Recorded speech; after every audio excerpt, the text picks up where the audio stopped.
Greetings, fellow air nomads. Blue Dragon 5 here. And Jacob Weil. And we're going to the Avatar. We're going to the Avatar state, kids. We finally, after so much trial and tribulation, we finally gotten properly Avatar Aang, The Last Airbender movie. The movie has finally come out, maybe not the way a lot of people hoped it would.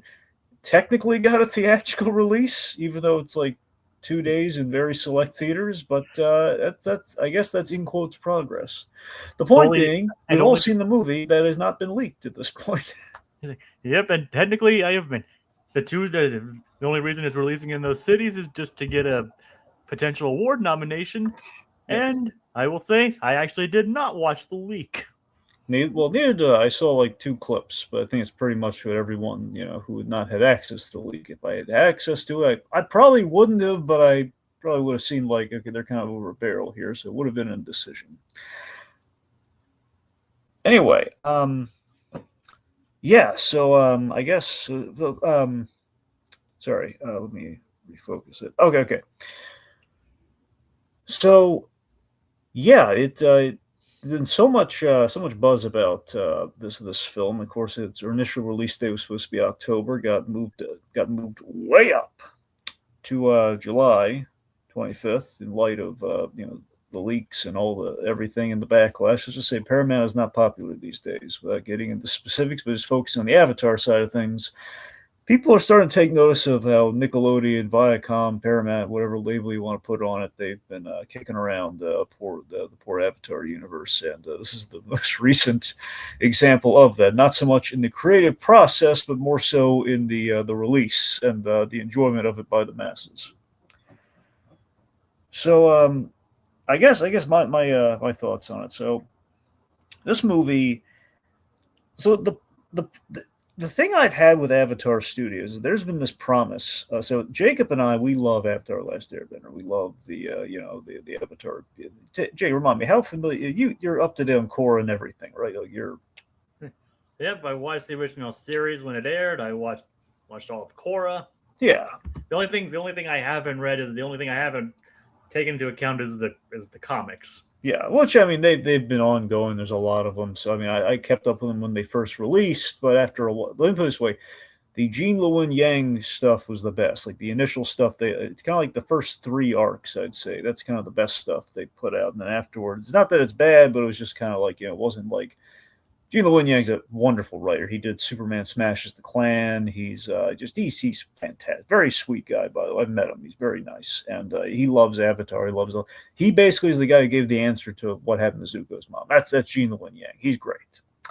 So the point being, yeah. So pretty much, we love the Avatar. The last there. To me, my Avatar is this Avatar. Forget the blue cat people. I love this Avatar, and ever since they announced like Avatar Studios, to me it was like this. It was like the promise of like, oh, we have more. Not only do we have more Avatar, we have a lot of Avatar coming at you. They announced like gobs and gobs of stuff, like years being planned. I think a lot of this came probably pre-pandemic. So I mean, obviously the pandemic, kind of messed with things one way or another, and it was very much of the opinion. I'll see it when I believe it. Ever since they announced it, it sounded like this sounds great. I'm on board for it, but it's like it was purely just an announcement, and there was really nothing of substance to confirm that anything we would ever see anything come about. Just knowing the history of Nickelodeon kicking Avatar around is like I don't even know how this thing's going to release. I don't know if like when they say Avatar Studios, I don't know if it meant maybe there was going to be like it was going to be released independently, or if technically it would still have to be under Nickelodeon, or how the heck that was going to work out. But yeah, it was because technically these days Avatar has two homes. It's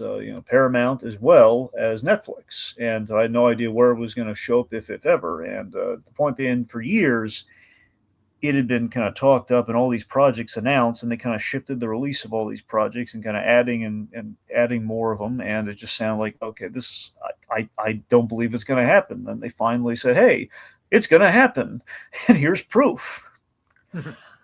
Sadly, that proof uh, sadly, that proof, aside, we had concept art which gave me hope, and then the real proof was the leak. You know, it's just that was the bummer. Yep. Anyway, so again, everything that went down with the release of this film, I still to this day, I blame on poor marketing and the fact that again it's been promises with Avatar Studios, and it's just between Nickelodeon, Viacom, Paramount. They never have had avatars back. They've never had like the support of like, hey, let's celebrate this awesome property that we have that has quality storytelling, great creatives on it, wonderful voice cast. Let's celebrate it. Let's show people what we've got. Let's advertise it. Let's advertise the heck of it. Let's make sure people know when it's coming out, where to see it, and can watch it easily.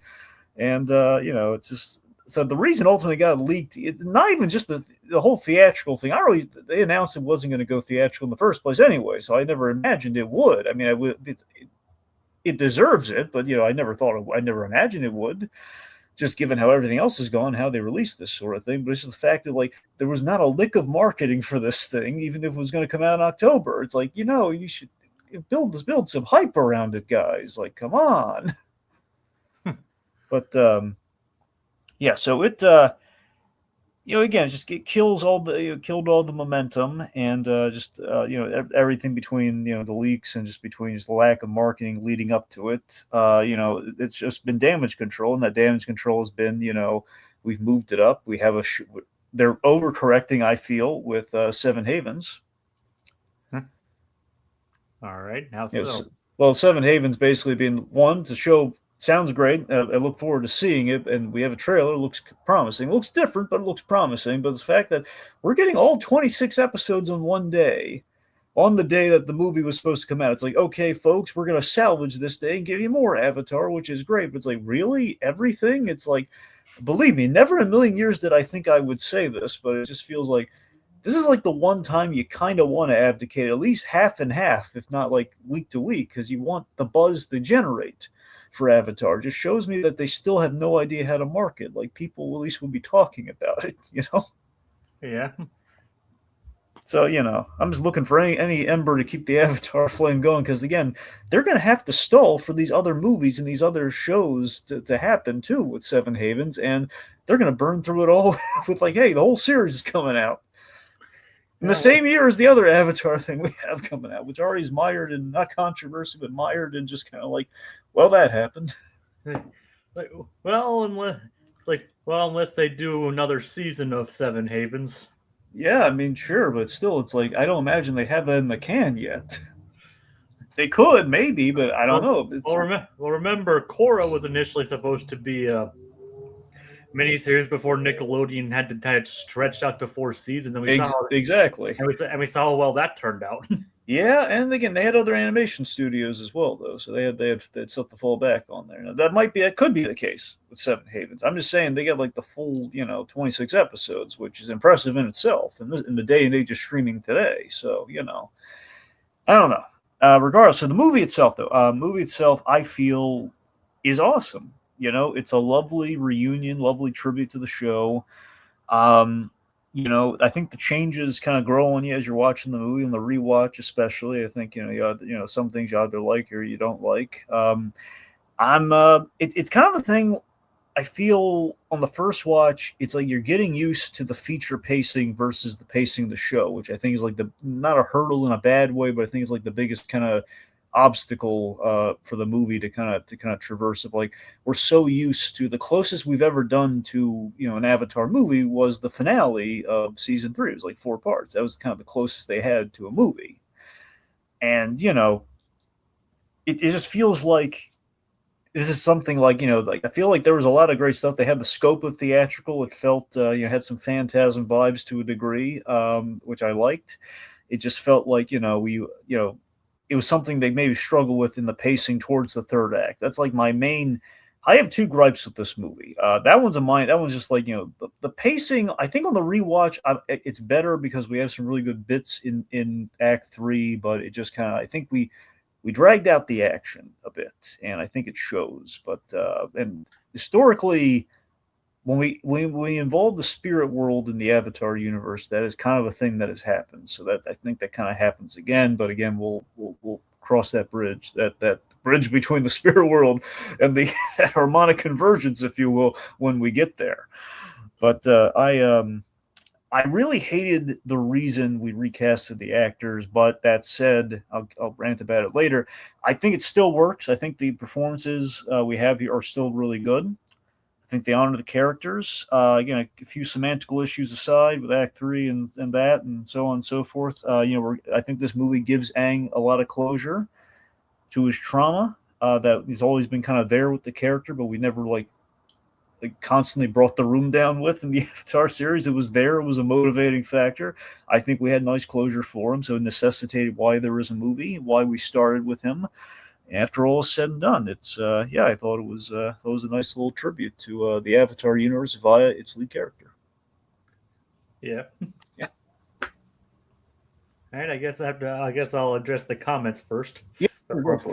Before I give my thoughts. Yeah. Is this an Avatar film any good, or is the 2010 film still the best Avatar film? Way better. Yes, it's like the original one. Like I'm hoping that is not a legitimate take. I'm guessing that's a bit of a joke. But it's arguably the best feature length movie based on this franchise, even though it's only the second one. Yeah. So it's the best. This one's kind of the best by default. I haven't read much of the comics, but I did read the story I was referring to about Zuko's mom, and it's really good. Oh yeah. I haven't read anything about Ursa, so I'll figure that out. It was pretty good. I don't know if it's like what the fans necessarily all wanted, but I think it was well told. I know it reveals that she's still alive. Yeah. And that she's like with her the man she wanted to be with before. Yeah. Before Ozai basically forced her to marry him. Mm-hmm. But and she's pregnant with another, or she has a child with that guy. Uh-huh. That's about as much as I know. Yeah. I don't think that the film would have done great if it got a big theatrical release. No. A film that's a sequel to a cartoon from 2 decades. Well, Avatar's still very popular, so it may have made the money back. I think it would have done better than Kogias expects, but I think it. Here's the thing. This year it would have been. Honestly, actually, hold on a second. I'm starting to think about it now. I was going to say with the competition that it has right now, it would have gotten creamed. However, if it came out in October as planned, it probably would have had a shot. Honestly, that and all the Avatar fans and made a big theatrical. It could have actually done pretty well. Look at that Digital Circus movie did pretty well, right? As far as I know. Yeah, so I mean, I honestly, you know what? It probably, that's the thing. Had it gotten a proper theatrical release, it could. Like I said, though, I knew that was never in the cards. It would have been nice, but it was never in the cards. Especially if it's going to be released now, since with the Odyssey in front of it and Spider-Man behind it.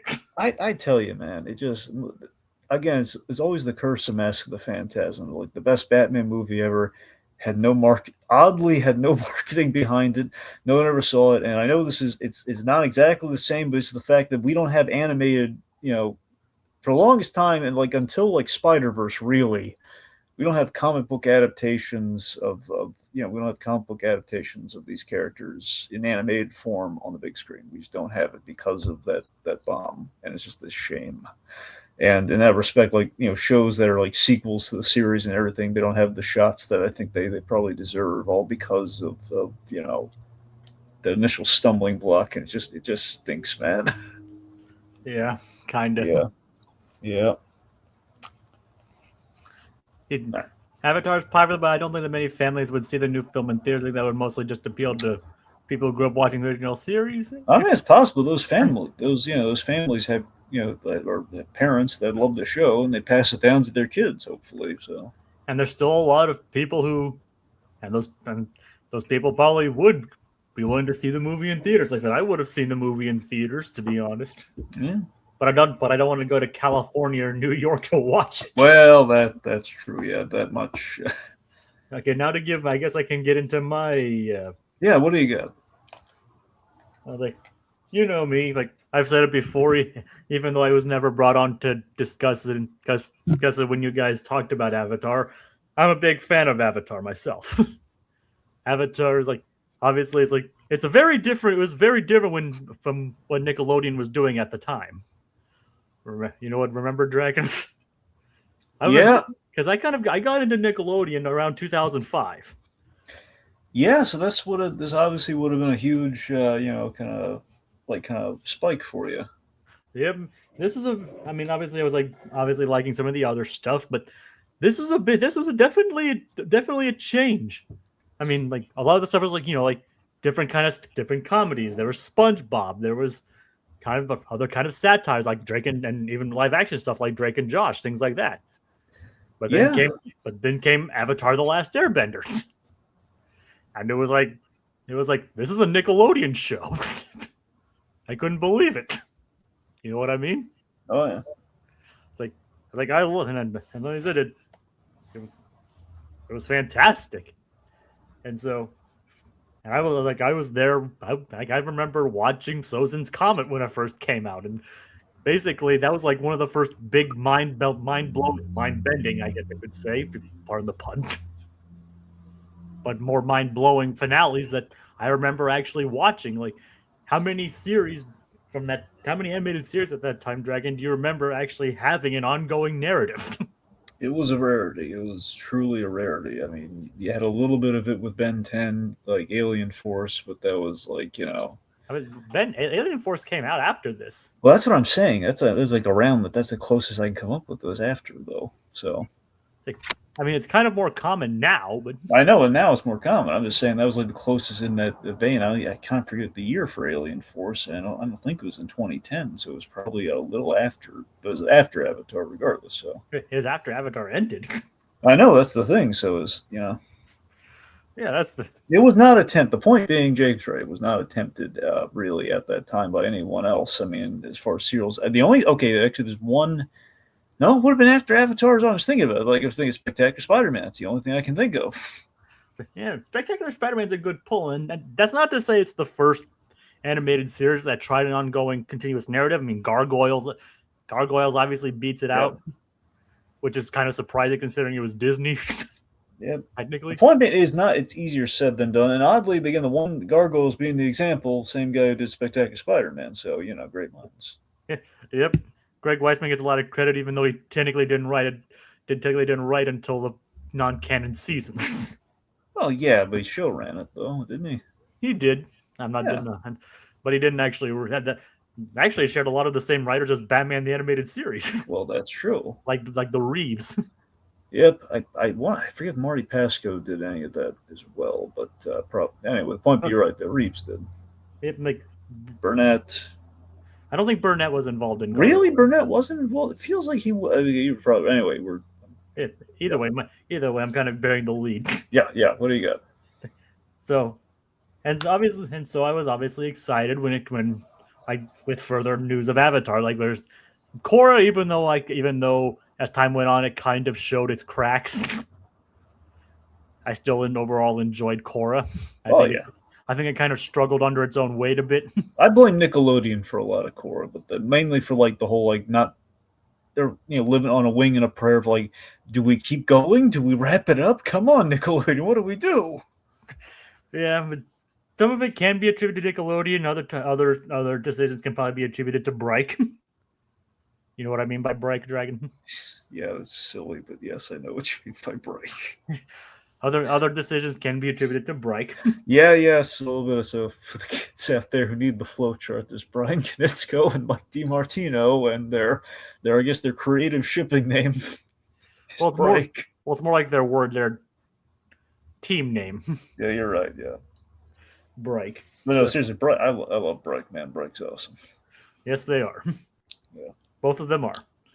But anyway, so some of it can be attributed to them. But either way, when the news of Avatar Studios came out, I was like, okay, they're obviously Nickelodeon and is trying to invest in the Paramount and the Avatar franchise, which I was like, oh, that's pretty nice. I mean, Avatar's like one of their most consistently acclaimed franchises, and it's obviously very well known, so it makes sense that they'd kind of want to continue. And with how the cycle works, there's a lot of ways they could continue it in ways that are interesting, right? Yeah, I mean, you know what the mark of quality with Avatars and why there's an Avatar Studios, it's that with all the shows, like that's a show when it ended, No one ever stopped talking about it. Like Avatar never dipped in popular. Like it still kept going. Then they were talking about it, and then they had Korra fuel in the fire. It's like it never went away. Like people still love the original series even to this Yeah. day. And even though Korra is still divisive, that also has its fans. I'm just saying, it's like anyone who just if there was ever like a flicker in the Avatar like fandom, or if it was ever just kind of like, well, it's kind of waning a bit. Avatar Beyond, essentially the Batman Beyond equivalent to Avatar with Korra, so it's back and it's continuing. You're going to rewatch the original series and the new series, and then then of course when that starts to go away, Avatar Studios. Of course, there's a gap while they're announcing Avatar Studios, but still the fandom's there. And of course, there's the live action series, which we Yeah. discussed, and the new season that just came out, which we haven't gone over yet. Yep. Which I don't know if we are going to at this point. I don't know either, but who knows? We'll see. Like, based on one of the things I've seen, that it'll be covered on memoirs. I don't know what the plans are beyond that. It's been a hectic month, and I don't know if at this point it would even be worth talking about. Yeah, but so there's you're not people aren't starved for Avatar content. Oh, and now like I said, the genius of it is that like with the way the Avatar works, you can follow a new series with a new protagonist that matches a different element and have them face different challenges, which is a kind of interesting way for it to work. So, and then this came out, and then they announced this, and it went through numerous title changes. It's like Legend of Aang, which is technically like the title, which is technically the subtitle of The Last Airbender in different countries. Yeah. There's just like Aang the Last. There's just Aang the Last Airbender, and now Avatar Aang the Last Airbender. So overall, like I said, I was looking forward to this. Like it had Lauren Montgomery attached as director, who directed some of the best episodes of the original series. And also, sorry, one third. She's been a DC animated universe director as well as big one, the Wonder Woman animated movie, the original one. Original what? The original Wonder Woman animated movie. Yep. So she's made quite a name for herself. Our writers on this, aside from Bryke, is we had Tim Hedrick. So Tim Hedrick, for the Korra fans out there in the comments. So Tim Hedrick essentially is more or less the main inspiration, and he would do the scratch and he'd do the pitches and everything. He pretty much sounds exactly like the character. He's Varric. So Varric from Korra essentially is Tim Hedrick, and then we have John Michael Higgins basically doing a polished, professional voice acting version of that. But yeah, so Tim Hedrick, basically, the go-to Varric guy from Korra, is a good writer as well. Paired with one of my right, of this right. I believe he worked a little bit on the early Avatar. You might be able to corroborate that, Jacob. Chris Yost. So Chris Yost, I know him best for his X-Men stuff. He did Wolverine the X-Men as well as Hulk versus Thor short, and I forget if he did Hulk versus Thor and Hulk versus Wolverine, but the point being Chris Yost and God, I'm blanking on the other guy right now, but yeah, so Chris Yost and his partner, his writing partner, they worked on a lot of the Marvel stuff, and he's good. So I love Chris Yost. He did not work on the original series or Korra. Okay, well there you go. The point being, that guy's got credentials too, so he's yeah.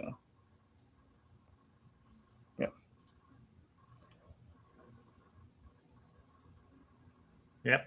Yeah. All right. So what was I saying? So. Well, yeah. Okay. So yeah, I guess talking about the creatives. You said Lauren Montgomery, who's of course from the original series. Yep. And of course, and so that was a lot. So I kind of began to get a bit concerned when they replaced all the voice cast. Yep. Which I'm still kind of. Well, when we get to the characters, we'll talk about it there. But yeah. Yeah. So. Oh, Craig Kyle. That's what I was thinking. Sorry, it's Craig Kyle and Chris Yost. The two of them worked together on Wolverine, the X-Men, and the Hulk versus stuff, which I love. Which no one ever talks about how cool Wolverine, the X-Men was. Sorry, we're just gonna move on. Continue. Right. But before we get into that, like I still really enjoyed this movie. Like I think this movie definitely had good moments. It was like it kind of did feel like watching a slightly more mature version of the original series. It felt like a good like bridging the gap, and even though you kind of knew that things were going to be okay considering some of the things that happened in Korra. So, well, I'll get into more of my specifics later on. So, overall, I still enjoyed it. I thought this movie was really cool. The action was just as impressive as I remember, and it's even better considering it has it's even more impressive considering the bigger budget that this movie has, as opposed to stretching it out across the entire series. Mm. So, all right, let's get into it. Okay, so I guess the place to start overall, so let's reaffirm. This is Aang's movie. Right from the start, we have a great. Aang is our anchor of the film, and it makes sense that Anchor. Uh huh. Lame joke, but yeah. Yeah, I know. So Aang, so it makes sense. It makes sense in all these Avatar projects that we're doing here. I guess in hindsight, it makes sense that we're starting in a safe place that also would be able to recap the show since it's been a while, and we're having.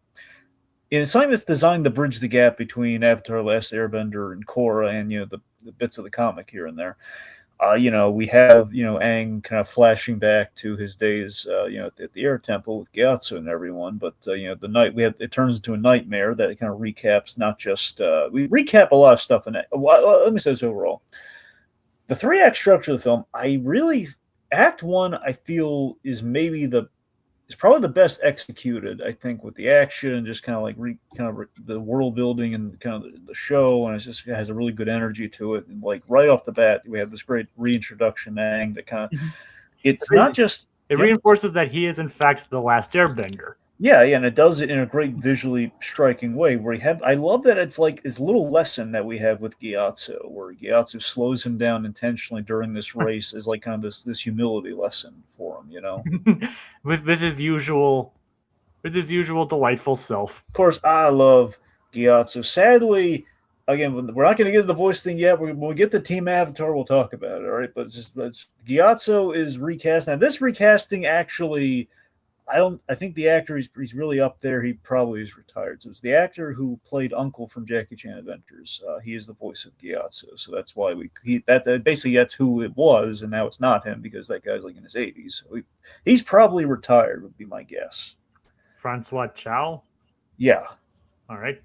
Yeah. I'm not sure if he's retired. I'm just saying, again, I don't know if he fell victim to all the other casting crap with this movie, but regardless, though, I always loved his take on Gyatso. Nothing against this guy, but I'm just again, going into this movie, that's kind of one of the things I was going into. We have that built-in voice in our heads thanks to the show, and it's going to throw us for a bit of a loop. The kid, I understand, okay? We have to recast Kid Aang. That makes all the sense in the world.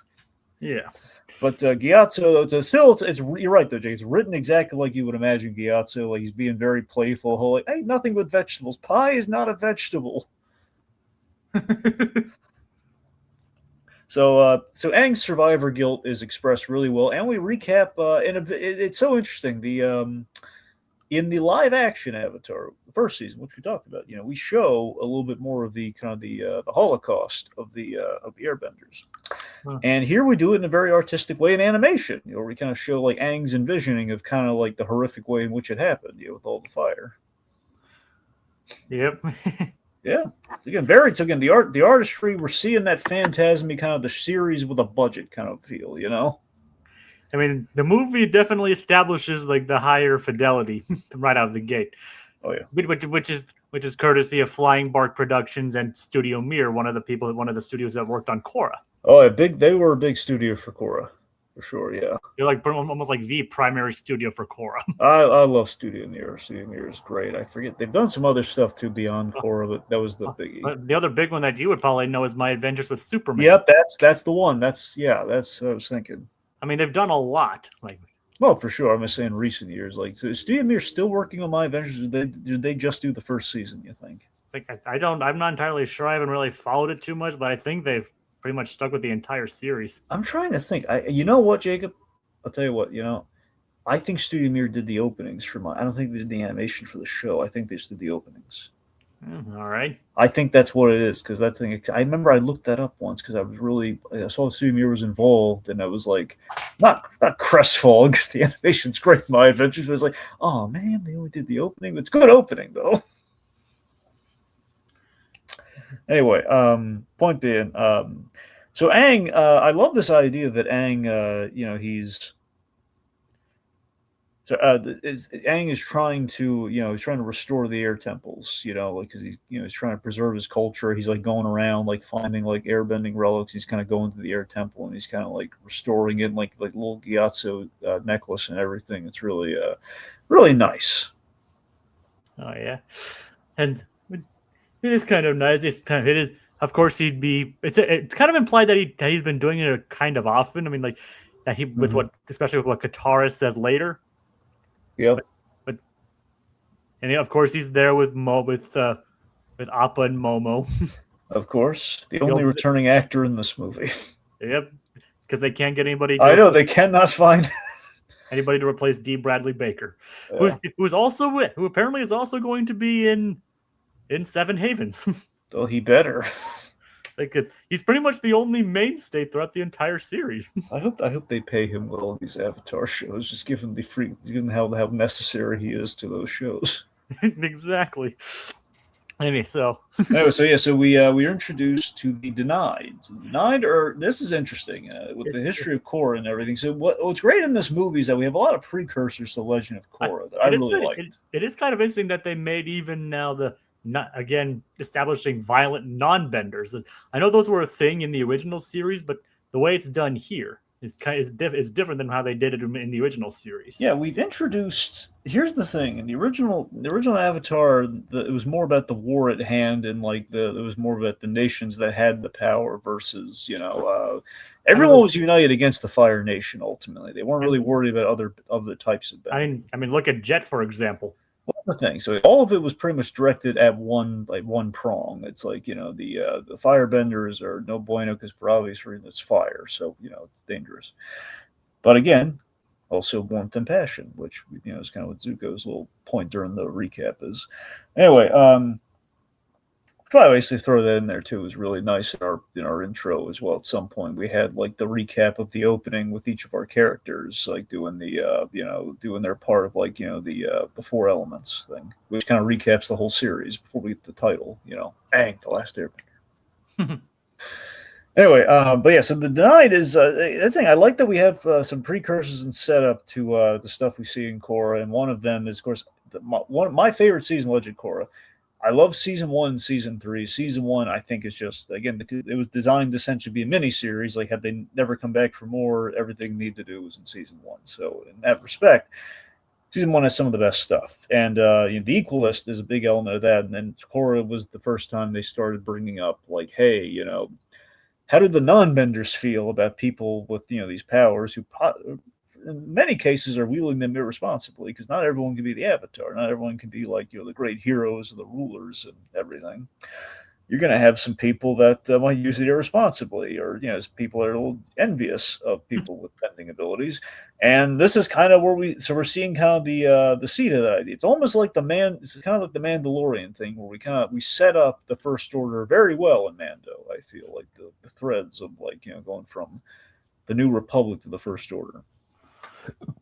Oh yeah, And so we set that up kind of similarly here with the denied. The denied is kind of like this interesting precursor to them. Now that the war is over, people are finding it's almost like the. I'm going to give you a really obscure parable. I'm going to give you a really weird parable here. It's like the Starbelly Sneetches thing, man. It's all people always look for something to complain about. It's just human nature. yeah, I can see that. It's always like, well, the war is over. Let's find a new enemy. Just the like benders. Benders are all about like the firebenders aren't trying to kill us now, but still, in conjunction with that, the Avatar is the reason all this war started in the first place. You And know, and they're after the denied are after this totem for an unknown avatar named Sonam. yeah. Think, but the avatar, but and so And they're actually holding themselves pretty well against Aang. So this is what I'm saying. So I think Act One has some of the action in this scene. Some people have taken issue with the action in Act Three. I kind of see what they're saying on the rewatch. I think I kind of bump up against the criticism because I don't know. I still see the fight because obviously the original Avatar series, and even in Korra's, the original Avatar series in particular, they had the Sifu Kisu style of like they had like this martial arts built into the bending and how the movement and all that, which is great. And I think a lot of that really comes through in this initial fight with the deny. I keep on saying the denial, but it's not that it's the denied. They're in denial, but still, Anyway, Yep. so the denied, and we have this opening scene with Aang because I love the gag of like it feels so Jackie Chan Adventures to me, and I love it. There's Jackie Chan. It's kind of a cross between that, but also just like Jackie Chan, his whole thing in movies often was like, the defensive fighting where Aang already airbending kind of a defensive style, but in general though, Aang and he is doing some archaeology. That's what I'm saying. It's mainly with the archaeology angle here. He's just restored this temple. He doesn't want it destroyed. It has a lot of significance for him. And these guys aren't making it easy. Anyway, this one lady, she is one. I'm sorry? Are you talking about the lady he saves or the Yes, the lady he saves, yeah. GA. So GA, he ends up saving. He chooses to save her once, one of the guys he shoots an arrow, like a flaming arrow that's best to destroy the whole thing. Once they kill him, they try to kill Aang. Not beating around the bush in this one, kids. Nope. They haven't seen something like that since Sparky Boom Man. Oh yeah. I know his real name is Combustion Man, but Sparky Boom Man is funnier. Combustion Man was so cool, and I love the fact that we got like kind of the descendant, or at least kind of someone adjacent to Combustion Man in the other best season of Korra, season 3. I said I know his name is Combustion Man, but I love calling him Sparky Boom Man. I love that Zuko like took up for him, saying like, "Well, that's not his name," but I just love the way they defeat him too. Sokka just hits him in the head with a boomerang, and then he tries to explode them, and that kills him. Yeah, it's a gruesome death. Yep, it's a gruesome PG rated death, but it's gruesome. But it's hilarious. Anyway, so the point being, they try to kill Aang. He saves Jiang. GA, sorry, yeah, I'm thinking of Jean Lewin Yang. GA. He saves GA from the explosion, and of course, this earns some credit with her later. Anyway, so I love this though. So in the midst of poor Aang, he's just doing to kind of save this temple. The whole everything he cares about is like crumbling around him, and he ends up like holding up the temple as they get away. It's great, just great opening sequence. And then the reveal that he's entered the Avatar state to restore the temple. Oh yeah. Just fantastic. So our world building overall, so it's 13 years post, I believe it's 13 years post Avatar Last Airbender. We have the brand spanking new Republic City, which of course we have a lived in version in Legend of Korra. Yeah. And Katara is there celebrating the anniversary. One could argue this is the Star Wars prequels done successfully, if you look at Korra.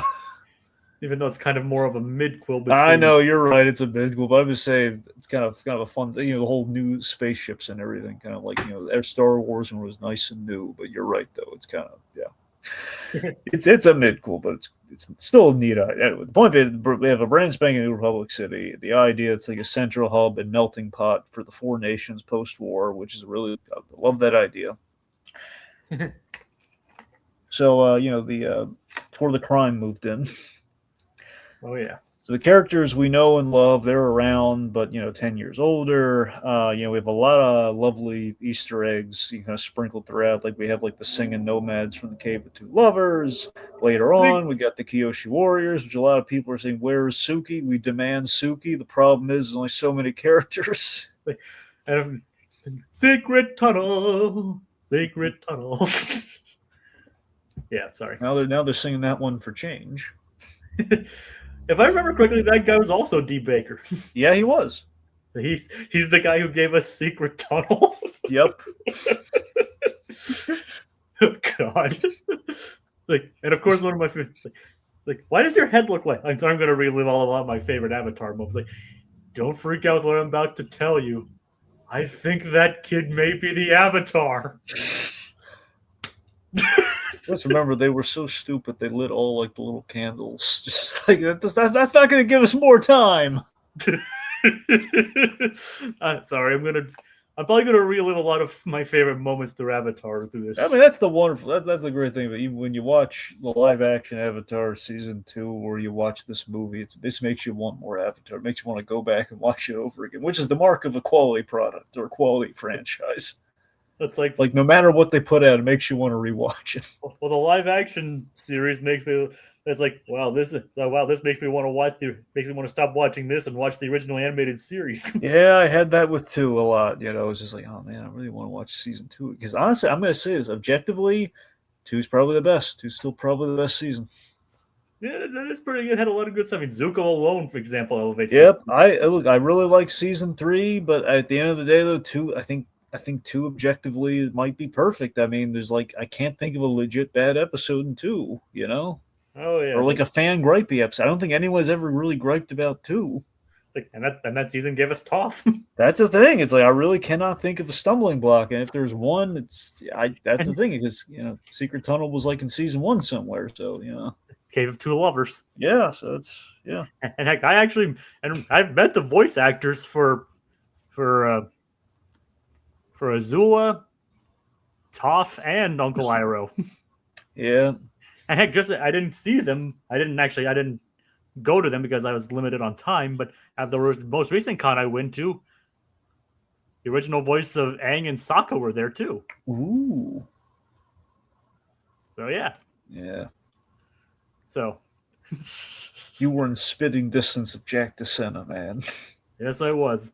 It's next time. I'm sure if he ever comes back, I'm gonna get him to sign something that says it's the quenchiest. You know there's got to be an image of like Sokka doing the commercial for the cactus juice. You know there's got to be like a photo on the table with that.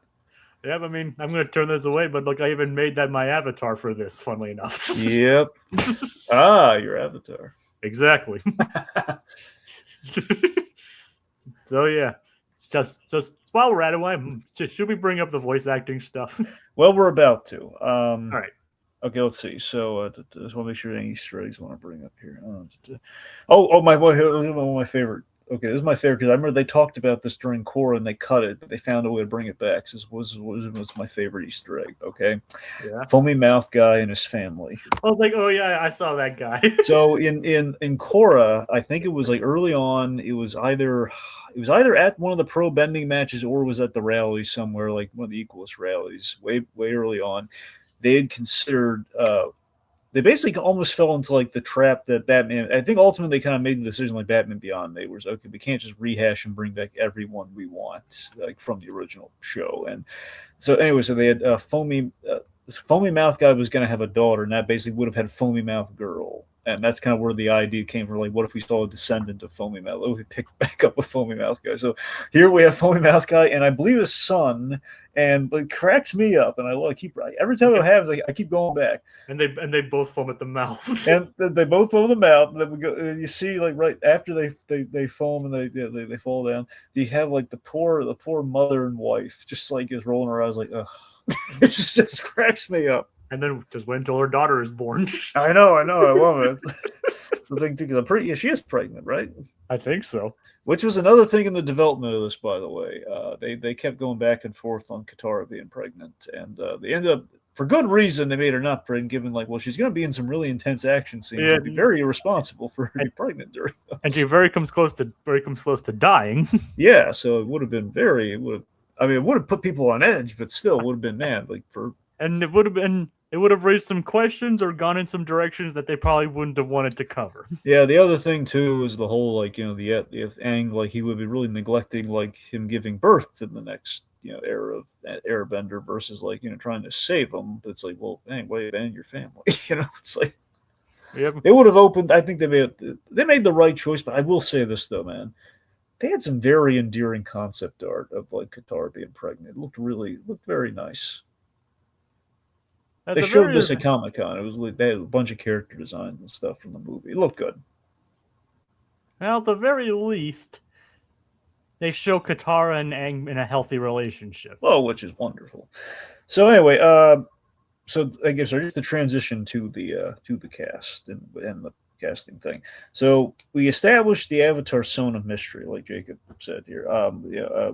You know, basically there's this a past airbending Avatar who possibly, well, actually we kind of reveal later on, more or less is like the possibly the first airbender. Well, sorry, I can't say the first airbender, but basically the one who like could have like created more airbenders. And she was an early airbender. She was an early airbender. I mean, it's still the fact like she kind of found a way to kind of like create more airbenders. But you're right though. So um, this past, And apparently she was a lost avatar. yes. So Aang he consults Avatar Jian, Which is who barely shows. Well, we got to see Avatar Roku again, which barely. which again that recasting that was a downgrade. And as far as I'm sorry, it was not as cool as Avatar Roku was in the original show. I mean, I still go back and watch him. Like, you wonder how much I love Avatar Roku's voice. How much do you love Avatar Roku's voice? I just go. I have bookmarked the previously, just him saying previously on Avatar. Yeah, you're right. He did that. Yeah, like just those 4 just a 4 second video of him going previously on Avatar. That's how perfect his voice is. That's the thing. I mean, that was it. Really threw me. That was the beginning of it. Really, that and Gyatso was like that was the beginning, and then we got full on hit with all the other stuff. But the point being, Avatar Jian though, Ki Kwe Kwan, great addition. Funny as like like kind of the obscure kind of. I think he was an Earthbender. Like Avatar from the Earth Kingdom. Yep. Yep. Avatar, and he's like so that's my what was the it's like the merchant who's I'm feeling about sandals or something like that. I don't remember. He's got a foot thing. This Avatar, this whole thing, like he's like sandals still thinking I like seeing toes. It's like I left my ex. It's like are sandals a thing? Still a thing? Yes. Why?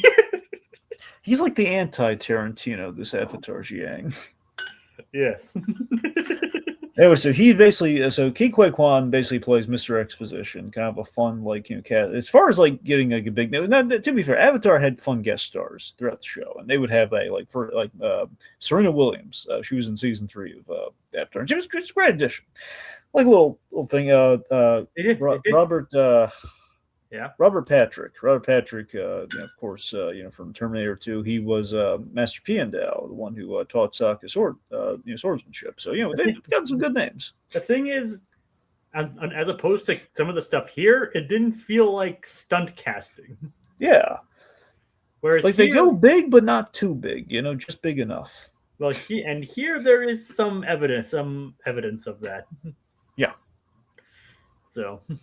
Anyway, so after Jiang, he basically is Mr. Exposition here. He tells us about this forgotten avatar with a staff that basically allows you to give people bending abilities.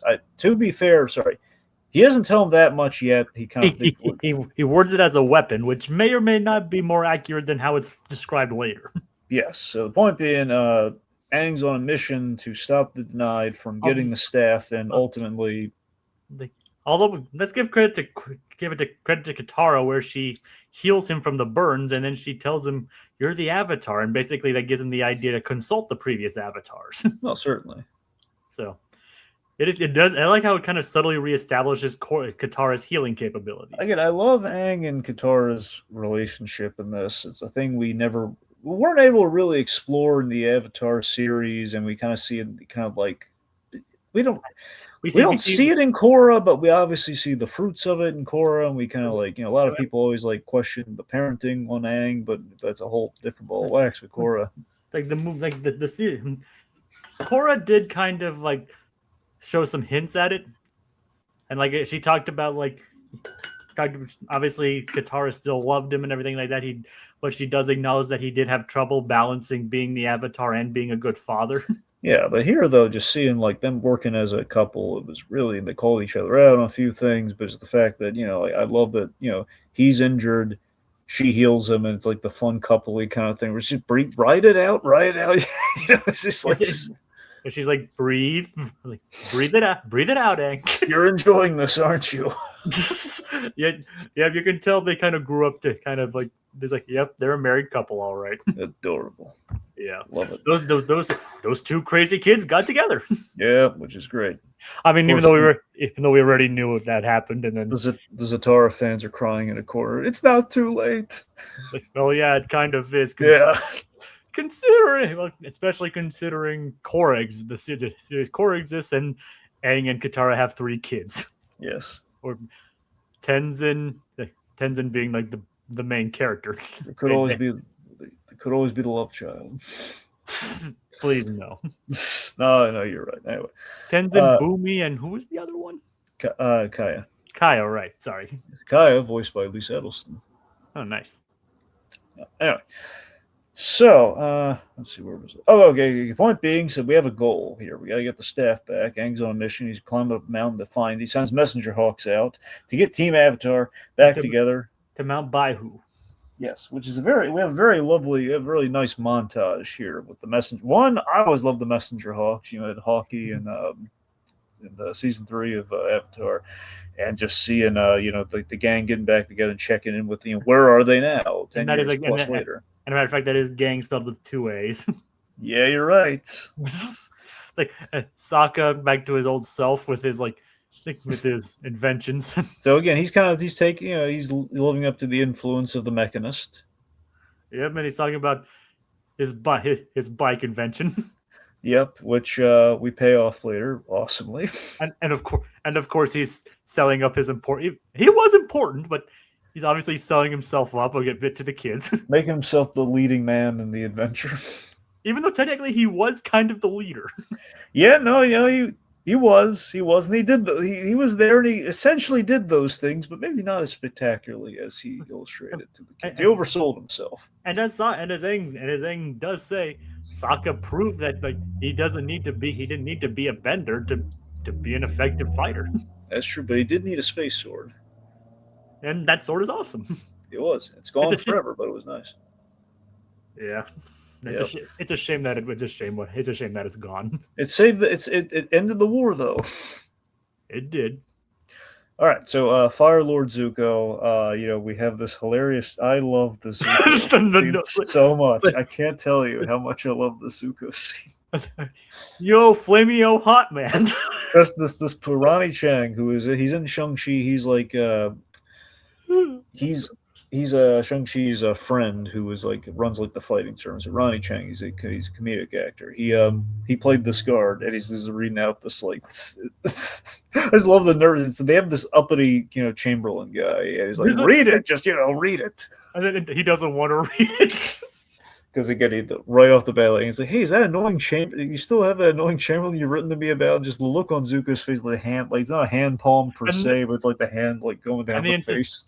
And the entire congregation is just looking at him. I can't tell you how many times I've had that Zuko expression in life. I cannot tell you. Where you just want him to stop, but it's too late. Yeah. Yeah, I know exactly what you mean too. Just that look of it's just like, Aang, what are you doing to me, buddy? That kind of look. And of course, Flamio Hot Man. Yep.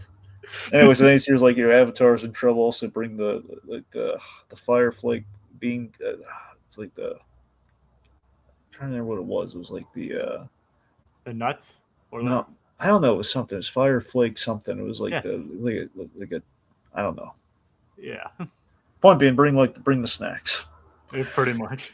Yeah. Anyway, let's see. So Toph has her metal bending school, which that's from the comics. I'm still the greatest earthbender in the world, and I'm bored. Yeah. So I love that's what I'm saying. I like that we're sprinkling the comics here and there because obviously, Bryke, they didn't. I can't tell you they had a lot of involvement in it, but they had it's mostly Jean Luen Yang doing a lot of that, but they had.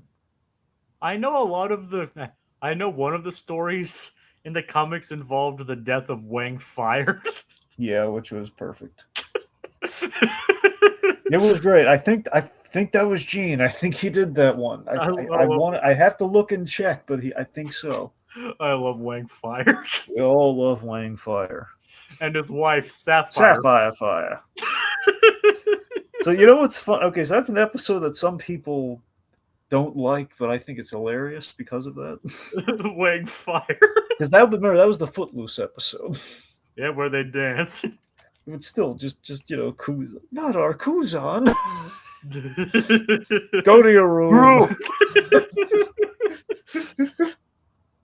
Go to Hey. your room and the mustache. Again, just Jack the Santa Man. My God, he was funny on all that. He's perfect on Avatar. So with our love fest of Jack the Santa, we should probably get into the recasting BS. Yeah. Okay, so I guess I'll frame it for the kids. I think I confirmed. I looked into it. I confirmed it. Sadly, and you probably confirmed it too. But just so everyone was recast, and this isn't necessarily just speculation. I'm not going to say we have all the answers, but the actors from the show have been asked, and they've kind of given an answer, and it's been kind of confirmed by the show creators to some degree.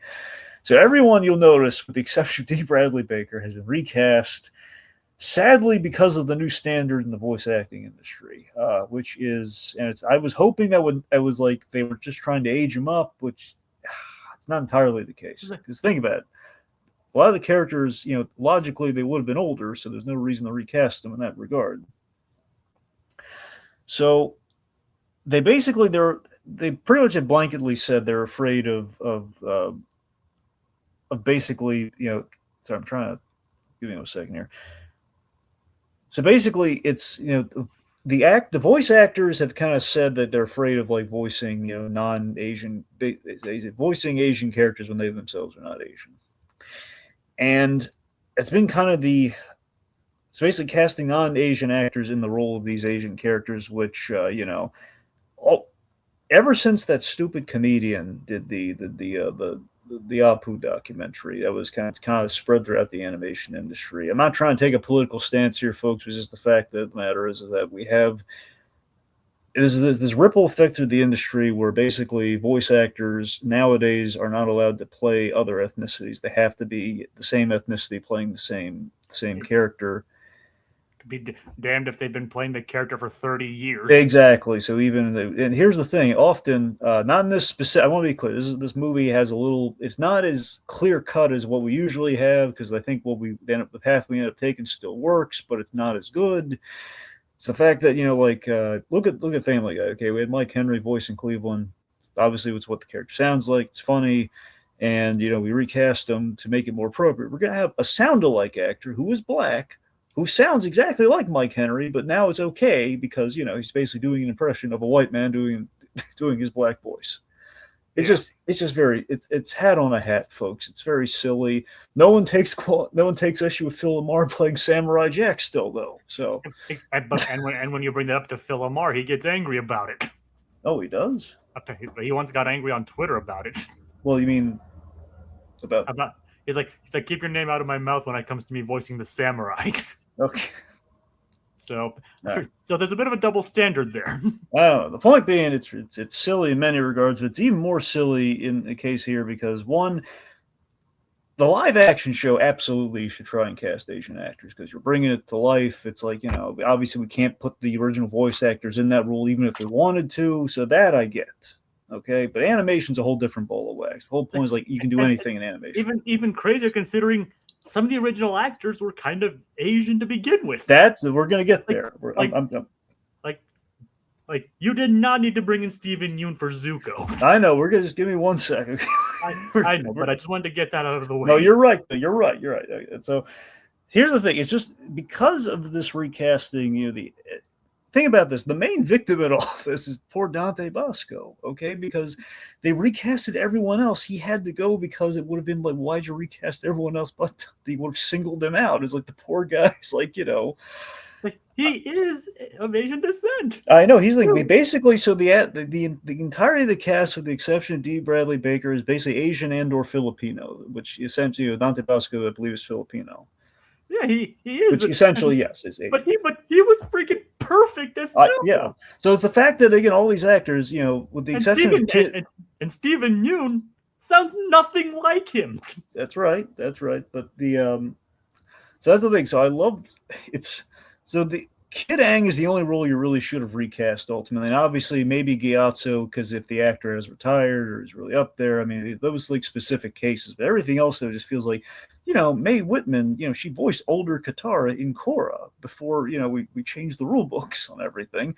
It's not even a continuity thing. It's just the fact that, like, Mae Whitman can voice anything. She played like a little girl when she was like, probably like in her 20s on Johnny Bravo. Maybe her late teens. Technically, she was voiced by somebody else in Legend of Korra. Oh, she was? Yeah, Eva Marie Saint. Okay, that's fair because they made her. Okay, that was because they made her like older Katara. So that's probably why. The point being, though, you take my point, though, especially for this era of Katara, there's all the more reason you could have gotten Mae Whitman. Could have gotten like Zach Ty Bryan. Admittedly, I will say this. Okay, of all the recastings, Zach Ty Bryan could have been a thing where you could have run into maybe the older Aang sound isn't quite what we have in Korra. We need like an actor kind of maybe bridges the gap a little bit more. But that's Aang. Everyone else though, like Mae Whitman's professional voice actress. She's You mean Zach Eisen? I'm sorry. I keep saying Zach Ty Bryan. It means like Zach Eisen. I'm sorry. I keep Zachary Tyler Eisen. That's where I keep getting the tie from. That's okay. But yes, Zach Eisen. Sorry, Zach Eisen being a child actor at the time, you never know how that's going to turn out for you. Sometimes you'll luck out with it, sometimes you won't. Andy from Toy Story worked like a charm. It's not always a guarantee. So that's the one example. Plus, he's the lead character. That one I could give credit to. Okay, that one doesn't bug me as much. He's the lead character, and he needs to be older. I get it. But again, Dante Basco's whole thing is his voice doesn't change. And he was an adult when he voiced Zuko in the first place. And we put him in Korra as the descendant of Zuko, General Iroh. The other General Iroh II, that guy. Exactly. So and like I said, Stephen Yeun doesn't even try to sound like him. There's no reason Jack DeSena should not be in. That's the biggest crime. Okay, exactly. To me, the biggest crime is Jack DeSena because it's like, He doesn't, and he doesn't even sound like an older Sokka. Yeah, and I know Korra, and for anyone who's about this, I know in Korra when we did the brief flashback in season 1, we had different voice actors that were not because that, to be fair, that was close to when the series wrapped up, and they also wanted a bit of a. So anyone, I guess, could love the Korra argument, but by the same token, my point is for a project that is designed to kind of be the greatest hits of the show and be a tribute to the show, you would imagine like this would be. It's not. We're not fully yet. We're not. They're older in Korra than they are here. Here, they're basically in their 20s. Korra, they're in their 30s to 40s. I think they're 40s, actually. And they even replaced Toph.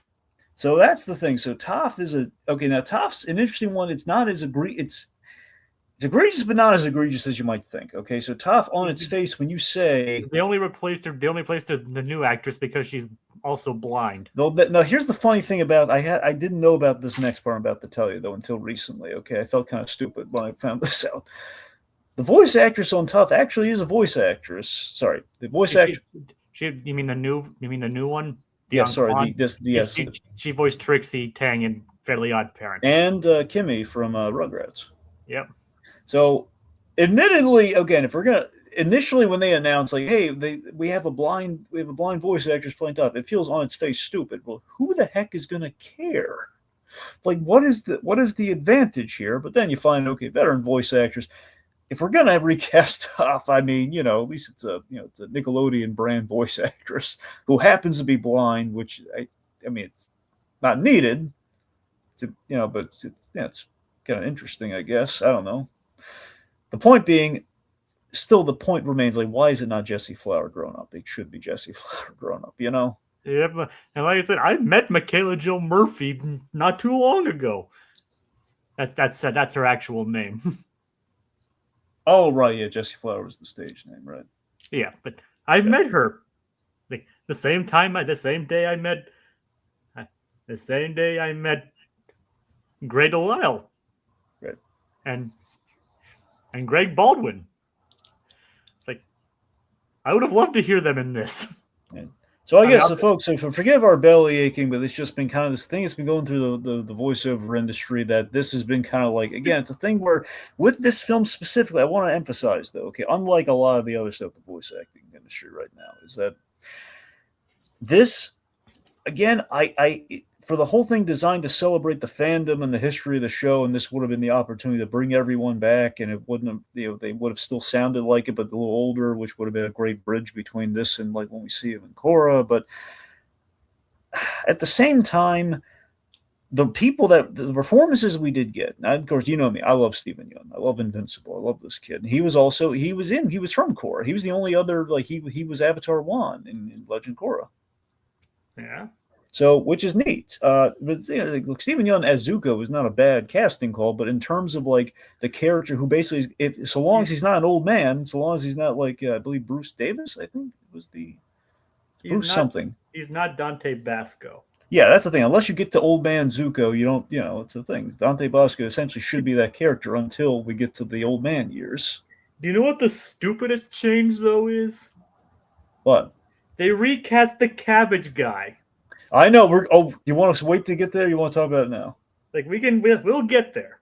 You're right. That is the dumbest recasting. That's the one that actually is really the dumbest casting. Like all the others are still dumb. Yeah. But that is probably the dumbest. Okay, so the point being, while we are the fans that we are upset by the recasting of these characters, and the fact that we understand the reason why to address Code Geass. We understand why. Yeah. That doesn't make it any more smart. Yeah, it's ultimately look I'll speak for myself, and I'm not speaking for Dragon when I say that. Right. Anyway, I'm saying I think it's more of a live action thing. Live action, you absolutely want the right ethnicity. And here's the thing, though: it's not so much that we're taking jobs from any new character you would have in Avatar. You should absolutely go for the ethnicity thing. But if you have a character that we've established these characters are these actors. And we have an opportunity to bring him back. And they didn't even follow that with Taga. Yeah. Well, technically, here's the thing. Technically, Batista's Filipino. Oh, all right. I didn't. That's the thing. So that's what I mean. So that's what I mean. That's why I emphasize the Filipino thing, Jake. So technically, everyone's either Asian and/or Filipino, which technically is a branch. Yeah. I'll eat krill there then. Yeah. Well, that's the thing. But anyway, but again, we did screw 2 Asian actors from the old cast. In this process, though, Dante Basco being more so because again, there was more thing. Well, one of these things isn't like the other, so we can't bring him back, which that screwed him out of the job.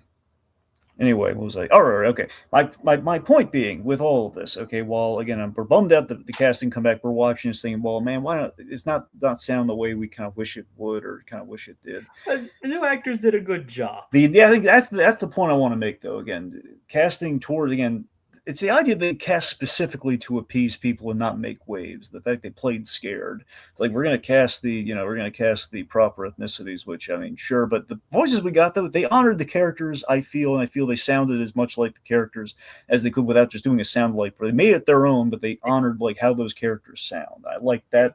So it worked, but it's not. Yeah. Except Stephen Yeun, who just sounds like Stephen Yeun. Yeah, but I mean, it's like. I think Stephen Yeun's cool and Zuko should be cool, so I think it's kind of like, But he didn't sound anything like Dante Basco. I will give you that, yes. That one's the most glaring, but it's like in terms of if you had to give Zuko another voice, I mean, for an older Zuko. I mean, if he was the original voice of Zuko, then that would have been fine. But you got to remember too, it's like we know Zuko, like I forget. Zuko had a rasp, kind of. Yeah, Zuko did have a rasp. So you're right. It's not. And actually, wait a minute. He had more of like a breathy voice, like "I need to defend my honor." Now, let me ask you this: when we had Zuko and Korra, did he still have some rasp? You think? It's been a long time since I've seen Old Man Zuko and Korra. Okay, forgive me, folks. I'm blanking on the actors. I think it's Bruce Davis it's Bruce Davidson. I think so. Davidson was Senator Kelly in the X movie. He's the one who voiced Zuko. But Dante Basco kind of used the same voice for Zuko than he did when he voiced General Iroh. Well, that's right. So yeah. Now this is more of an offside, but who voiced his daughter? Azula. His daughter was Azulon, right? Yeah. Wait. Did he name the daughter Azulon? I don't know. I don't think he named. I don't know why on earth he would name his daughter after Azula. I don't know, but maybe no. Azula is named after Azulon, so I'm mistaken. Well, yeah, that's like so. I wouldn't draw focus on that one right now. But I'm just saying. Because I remember he had a daughter and she was the Fire Lord. No, that's correct. I just don't remember offhand who voiced it. It's been a while. I've forgotten that. Anyway, Point being, I mean, as a transition between, assuming that guy did not have a rasp, I would say as a transition point between that to like that guy, you could say, okay, Stephen Yeun in the mix, I could at least buy, which ultimately I do, but it's not perfect, but like I like Stephen Yeun, so it's like of all the voices they could have cast, at least if you're gonna cast an Asian actor, in the role of Zuka, you might as well cast a really cool guy. Yeah. Apparently, he said Bruce Davidson. Yeah, Bruce Davidson. Yeah.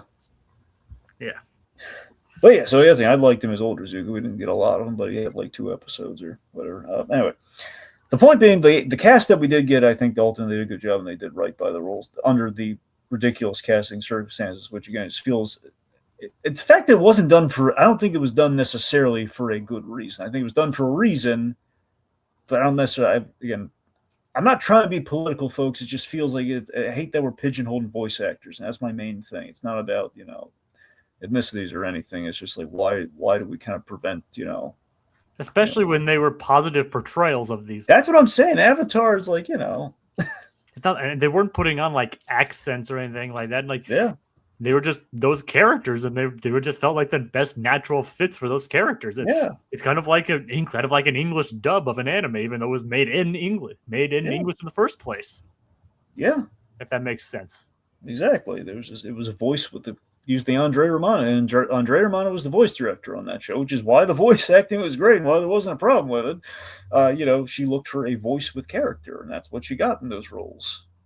And they should have brought her back for this. Well, so she's retired now. That's why I know, but they should have. I know. I guess. Yeah. Okay. Anyway, so sorry about the long tangent, folks.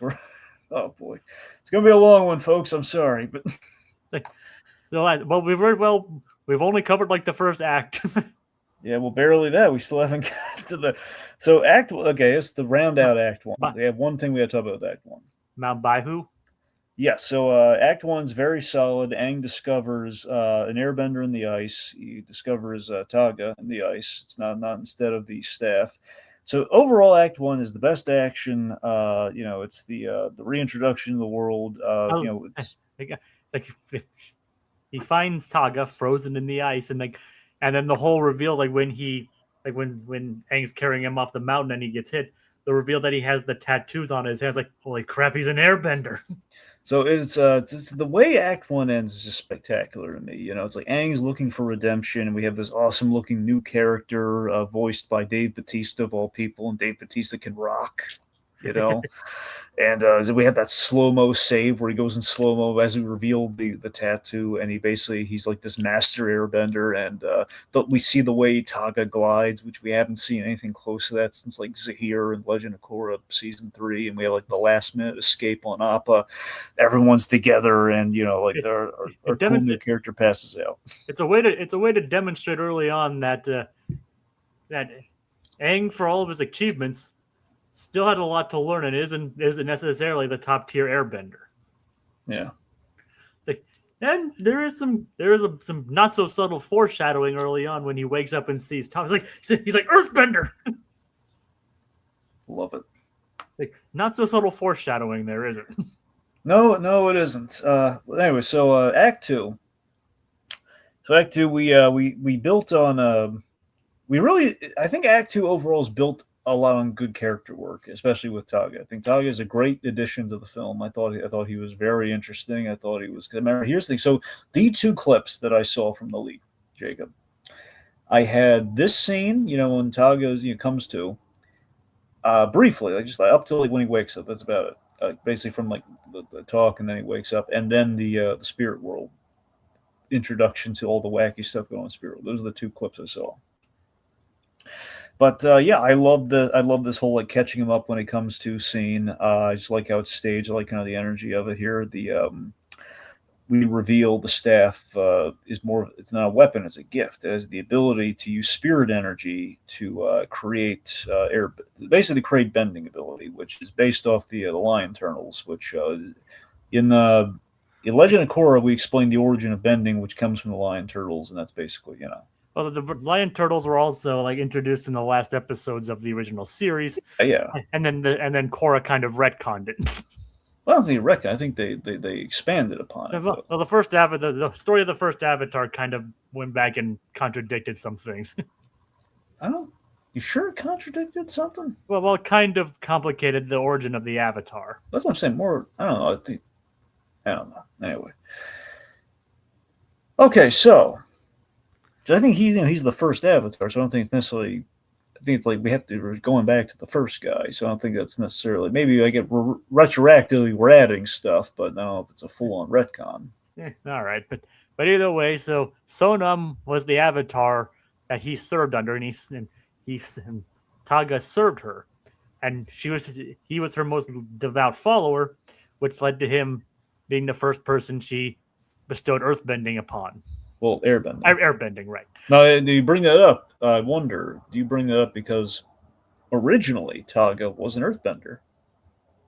Actually, no, that I didn't know that. Yeah. So in the Comic Con panel, they revealed that originally he was in the development. He started as an earthbender, and they deep into the production, they kind of like said, no, we got to make him an airbender. It's going to have a lot more dramatic, kind of story connectivity if he's an airbender.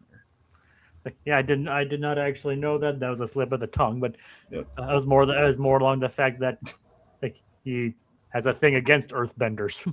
Yeah. And again, for good reason. But the resident earthbender certainly has a thing for him. That's a great runner too. So I about we have this when it comes to we had like the speculation like is he like Top as is he attractive?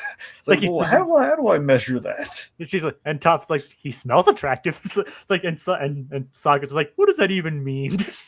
Then of course, like, what is Zuko just put like yes he's someone just give me a definitive answer like yes he's attractive and they're looking at him like no it's a bone structure it's how you can tell.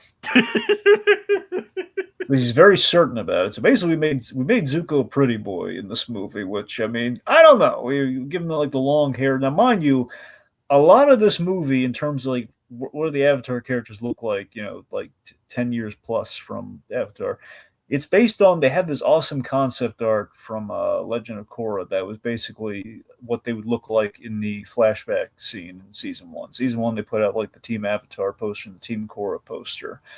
And I gave my buddy loves Avatar. I gave him like a silk screen, kind of like a roll up poster thingy of like the old Avatar gang growing up. And so this basically, you had Zuko with the long Fire Lord hair, and that's that's basically what they extrapolate upon for the Zuko design here. So, all right, sounds nice. Yeah. All right. Anyway, so but yeah, this whole the spirit the staff thing here. So I like that again. Something that we it tracks with what we've had in Korra and the whole harmonic convergence aftermath with the airbenders getting abilities after the spirit. So the spirit world being linked to this made sense. Uh-huh. So we also learn about Draenum. What? What do we call the airbending palace? Jaharna. I thought it was like I keep wanting to say geranium, but it's like it's something close to that though. That's like Jaharna or something like that. Yeah, Jaharnam maybe. Anyway, the point being, there was this air. Admittedly, there's this kind of air. Geranum. Yep, that's it. No, Jarana. Jharana. Oh, it's an A. Jarana. Yeah. Okay, sorry. I had like when I heard. This is what I get for not putting the subtitles on. Jarana. Anyway, so Jarana was this city that she had that went into the spirit world with her, and it's interesting that nomads technically don't have places of residence. So it's kind of it's kind of weird they should have a city, but go figure. Well, that's why I think it was called the Air Empire. Yeah, I guess. And we learn later that one of Taga's roles was, well, the reason why they were created, why she bestowed them, was because the air nomads were seen as kind of like the mediators between the tribes at the time. Yeah. And obviously there wasn't a lot of them, so she decided to make more and send them out to act as kind of envoys. Yep. But we'll get to how that fared later. Anyway, so the story, at least what he's telling, his side of it, His story gives Aang hope, and finding out this staff gives bending abilities, which means he could. Aang could fulfill his dream of creating more airbenders. So he won't be the last Airbender anymore. And I gotta tell you, there's a bit that I really loved, an understated bit. Zuko, he sees redemption in this, for what his people have done to the air nomads, and it's like, hey, he's absolutely on board for like, I love that moment so much. It makes me wish Zuko got a little bit more in the movie. Now, mind you, there's less Zuko in this movie because there is a Zuko movie planned. At least assuming of all the promises they've made, at some point we're getting a Zuko. We probably won't roll in gray. There's going to be a Zuko movie, but the point being, there's a Zuko movie in the works. Presumably with Steven Yeun returning for the voice. Yeah, probably, yeah. I think even though we need Dante Basco for it. Yeah, I mean, here's the thing, Jacob. They haven't said when it's set. If it's set during the times of younger Zuko, I mean, it could be Bosco. I hope it's Bosco. If they're smart, think about it. We didn't see Azula. We didn't see Iroh in this movie. Those mind you, Greg Baldwin, he might be in hot water with Paramount, but it is unclear. And Uncle Iroh at this point may be dead. Well, this is at this point though. We don't know. I forget if Korra, they ever said a year in which he went into the spirit world, but it is a point being that's probably what they would end up doing with Iroh, especially if they can't, get him back. But then again, with the whole recasting thing, he's probably, we can't get Greg Baldwin anyway if we wanted to. So no matter what, we can have Iroh. Yeah. The point being, Grey Delisles, which they'll be out of their mind if they recast this. I'm going to say that right now. I'll protest that one. Yep. Especially they said I met her personally. Yeah. That to me is going to shock me if they recast Azula. Like, oh my god. And I know you're super jealous of me actually being able to. Yeah. Yes, I am. Yes. Say I've met Azula. Yes. I even have a picture of me with her doing the lightning fingers pose. Oh. Which if you look back at the thumbnail that I did for my animated adventures, shameless plug, you can see the picture on the thumbnail. Mm-hmm. Sorry, Dragon. Yeah, okay. I can just say I met Azula. James, since you're living my best life, tell me how it is. Well, I can't speak of everything else, but that moment was actually pretty dang good. Yeah, I bet it was. Okay, so yeah. Anyway, the point being, still, like, I wish there was a little bit more Zuko. I get why, especially if they're playing maybe some more Zuko stuff. But still, this feels like it would have been a thing of, like, given that there's a lot of animosity towards Zuko with our new character with Taga. He's basically saying, like, the Earth Kingdom destroyed my people. The Fire Nation destroyed yours. Yeah. It's like, so. Yeah, in that respect, I mean, the whole, like Aang. But again, overall, I mean, what's really strong about Act 2 is that with our character work is, again, I like that we build, like, a bond and we build, like, kind of like the, like the trust with Aang and Taga here, where he is, like, there's a lot of parallels to these guys where, they've lost a lot, to different nations. And, Aang, however, he's on the path of forgiveness. This guy's on the path of vengeance. And, it's very, kind of like little Xavier Magneto kind of vibes. And I liked it. Yeah. So, but yeah, so I like, Zuko kind of seeking redemption, but we could have done a little bit more with that, but we didn't. So again, these are like little divots for the movie here and there. But again, it's only because they have to service a new character and they can't it's Aang's movie. So,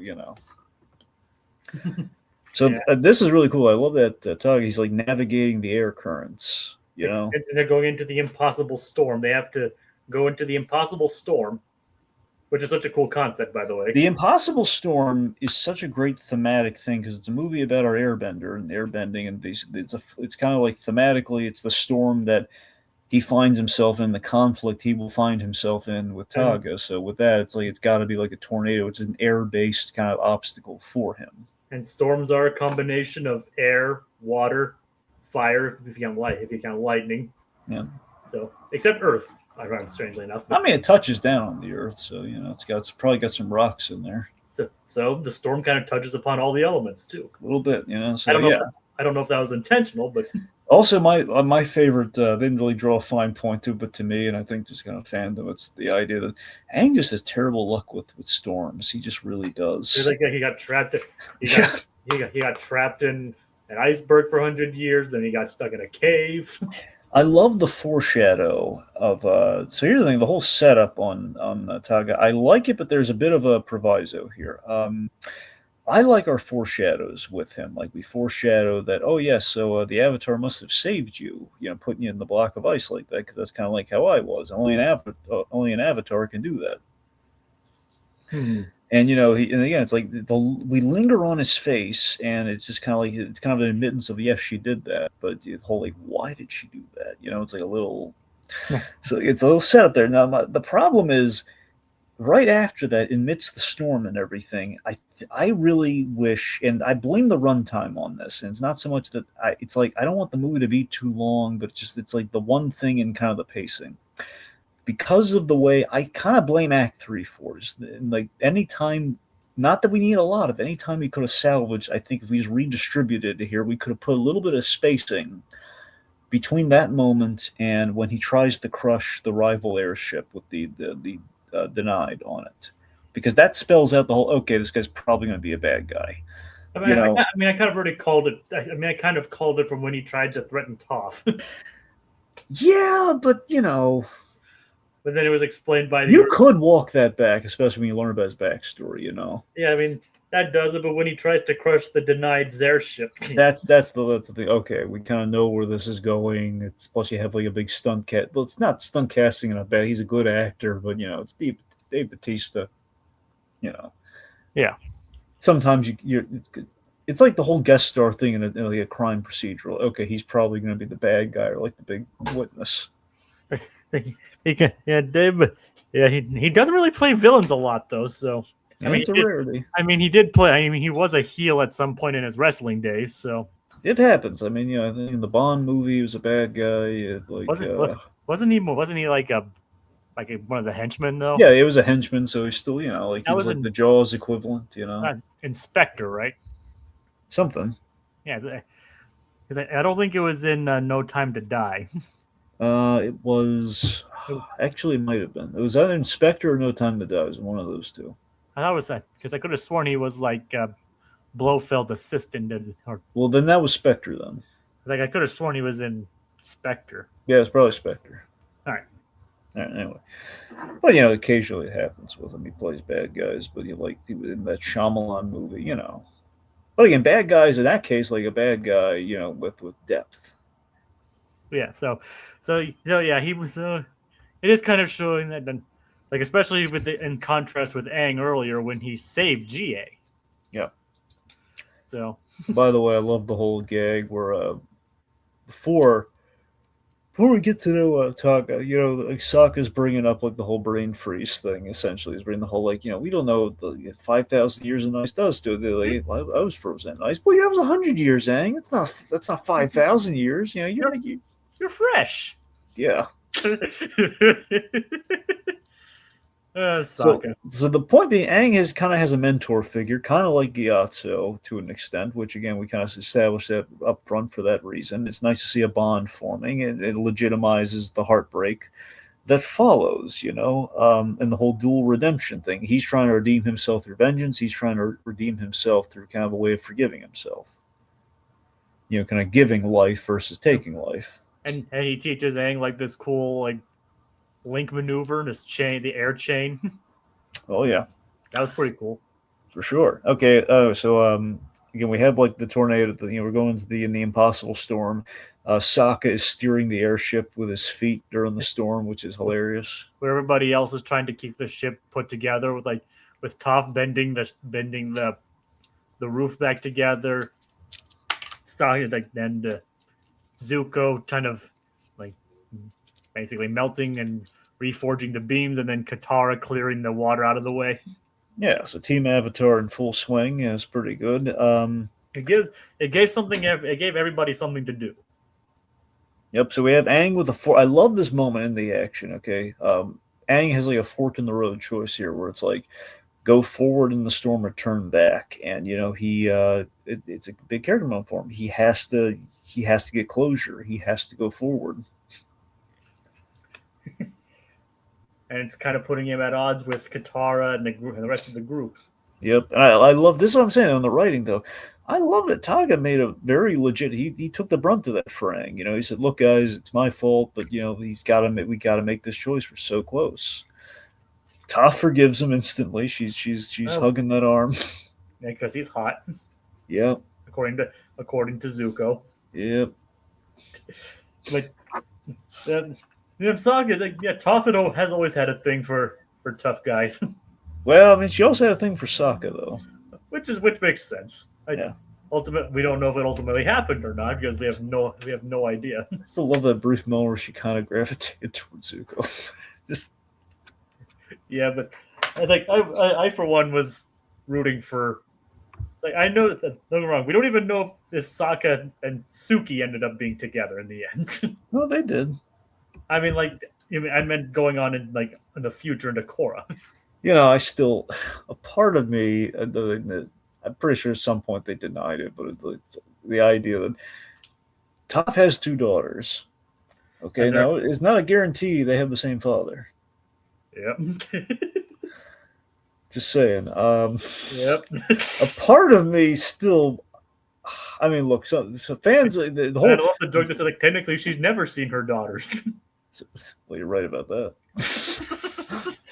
Bryke, they've always made fun of the shipping thing in Avatar. It was the thing they never expected to happen. It just became so popular. So they kind of okay, look, they make fun of they call it out, they make up new shipping names and stuff, that kind of thing. But I know.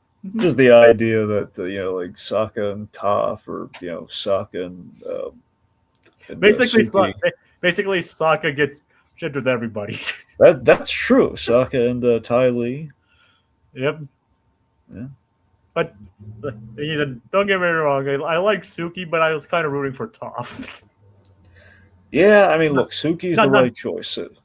And not that I'm saying that they made the wrong choice or anything. Yeah, look, we like Toph. We want Toph to be happy, and we like Sokka, so it's kind of logic there. We're not shipping him per se, but it's just it's and remember when Suki saved Toph, she thought it was Sokka, and she kissed Suki on the cheek. And then there was a whole nother shipping that was born, but we're not going to get into that right now. But then she's like, it's Suki. She's like, "No, kill me now." Yeah. You can let me drown now. You can let me drown now. Yeah. Oh. Anyway.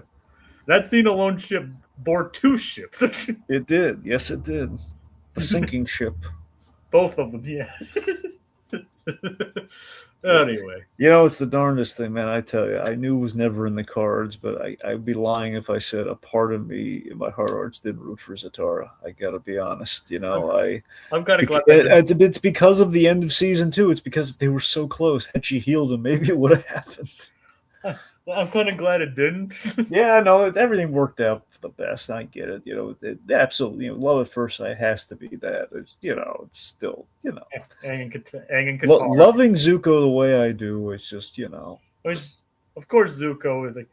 I wish we would have seen May more. What bothers me with May is I've heard, I don't know if it's in the comics at some point or not, or somewhere along the lines of Korra. I think they said that maybe he and May did not stay together, which that bums me out if that is the case. I don't know. Like I said, I haven't read the comics, and I don't think Korra confirmed what happened. I know they had a fight in the comics. I don't think it ended the relationship, but it was still at some point somewhere they Our assumption is that the Fire Lord's daughter, she looks a little bit like May. It was probably May, but I don't know. Somewhere along the lines, it might have been said that perhaps they did not stay together, which I think is a shame. But yeah, who knows? So I hope that's just all talk. But again, we're getting into gossip, animated gossip. But either which is fun still, but probably not what people are here for. Then again, that probably is what some of the things people are here for, considering this other stuff we do. No, here's what people are here for. They're here for Deadline Turtles, Jacob. Yeah, the dead lion turtles is definitely something they probably wouldn't have been able to show in the original series. Yeah, this is a creepy yet really cool idea. The idea that like the lion turtles from the beginnings of bending, for Avatar One days, at some point they die, and this is where they went. Like I said, it makes sense, and like I said, it's probably something they wouldn't have been able to show in the original series. Yeah. And they were able to show a lot in that show, but probably not a bunch of dead sea turtles, dead lion turtles. Yeah. And them being like real estate and just islands, I think helps, but Yeah, but you can still see like the shells, the faces, the fangs. it's a very Miyazaki idea, these lion turtles. They've always been. a lot of a lot of shots in this movie are very Ghibli-esque. Oh, of course.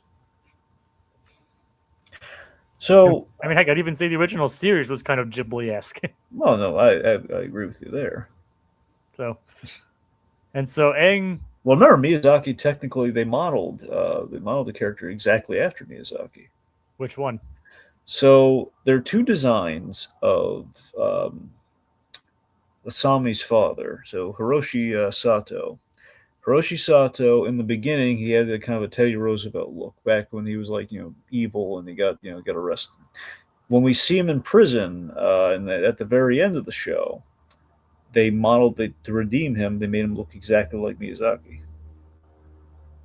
Huh, all right. Yeah, so he looks exactly like he was kind of like a Henry Ford. Initially, he was like a Henry Ford, Teddy Roosevelt kind of blend, and he ended up,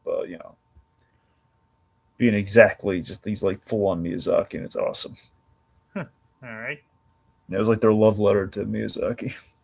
Makes sense. To be fair, they also killed him pretty horrifically, but yeah.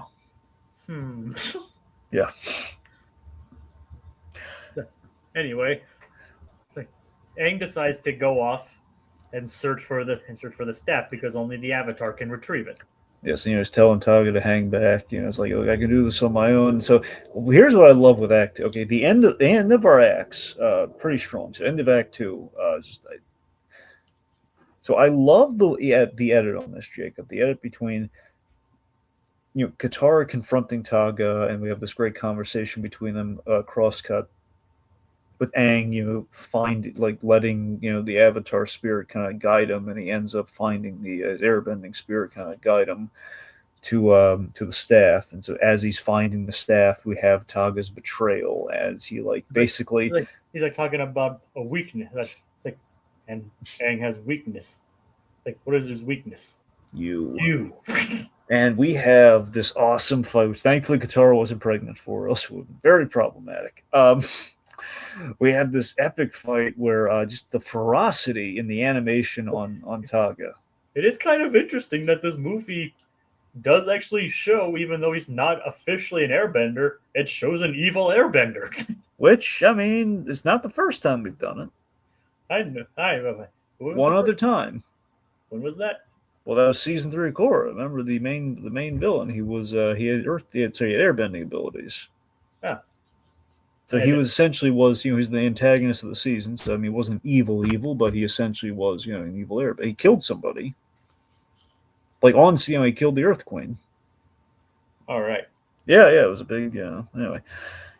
But still, it's still a big deal because usually we haven't seen that kind of thing outside of that context. No, yeah, you're right. Anyway, see the ferocity, and it's so crazy when you see an evil airbender. The evil airbenders, they can do again. It's just when we do an evil airbender, which we only done one other time. Their attacks, their style of attack is brutal, and just seeing what he. You could technically kind of suck the air out of somebody. Which, yeah, I mean, the other guy, we didn't do that here with him, but still, I mean, he basically put Appa in a bubble, though. He could imagine if he hated animals, he would have killed Appa. Thankfully, he loved bison. Yep, but he does, and the thing is, he manages to overpower the rest of the gang. Well, not just overpower him. I mean, remember he basically he kills everyone but Katara. Yeah, he pretty much does, yeah. That's the thing. Aang is clinically dead. No, it's not even like Aang literally dies. We see him die. Okay, so Aang dies, and we imply everyone else, when we see him get struck down by him with the ferocity that he does, Team Avatar, they pretty much systematically die one by one. Katara, because she landed backwards and directly in the spirit water, she was fine. Yep. but let's talk about him actually confronting Aang. Yeah, so this was a great scene.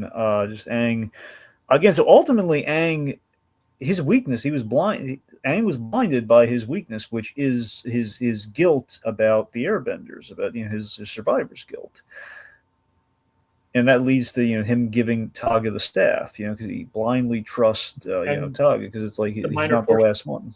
and some minor foreshadowing again. The staff is turning red when it's handed over to Taga. Uh huh. So Aang, when he learns that he killed his friends, Aang instantly goes in the Avatar state and tries to kill Taga, which a little bit of foreshadow there too. He's really upset with him. Of course, Aang, we've established, and Aang has a temper. He goes in the Avatar state. Yep. And Taga's even able to hold his own against an Avatar state bound Aang. Yeah. Again, Master Airbender trained by an Avatar. Oh yeah. So Act Two. I mean, then so Aang gets killed. And you know what the worst thing he does He is? he was in the Avatar state, and which means there's a risk of everything going away. Thinking, you know what the worst thing Taga does? What? Oh, he kidnaps Appa. He steals Appa. Yeah, which of course you don't do that thing.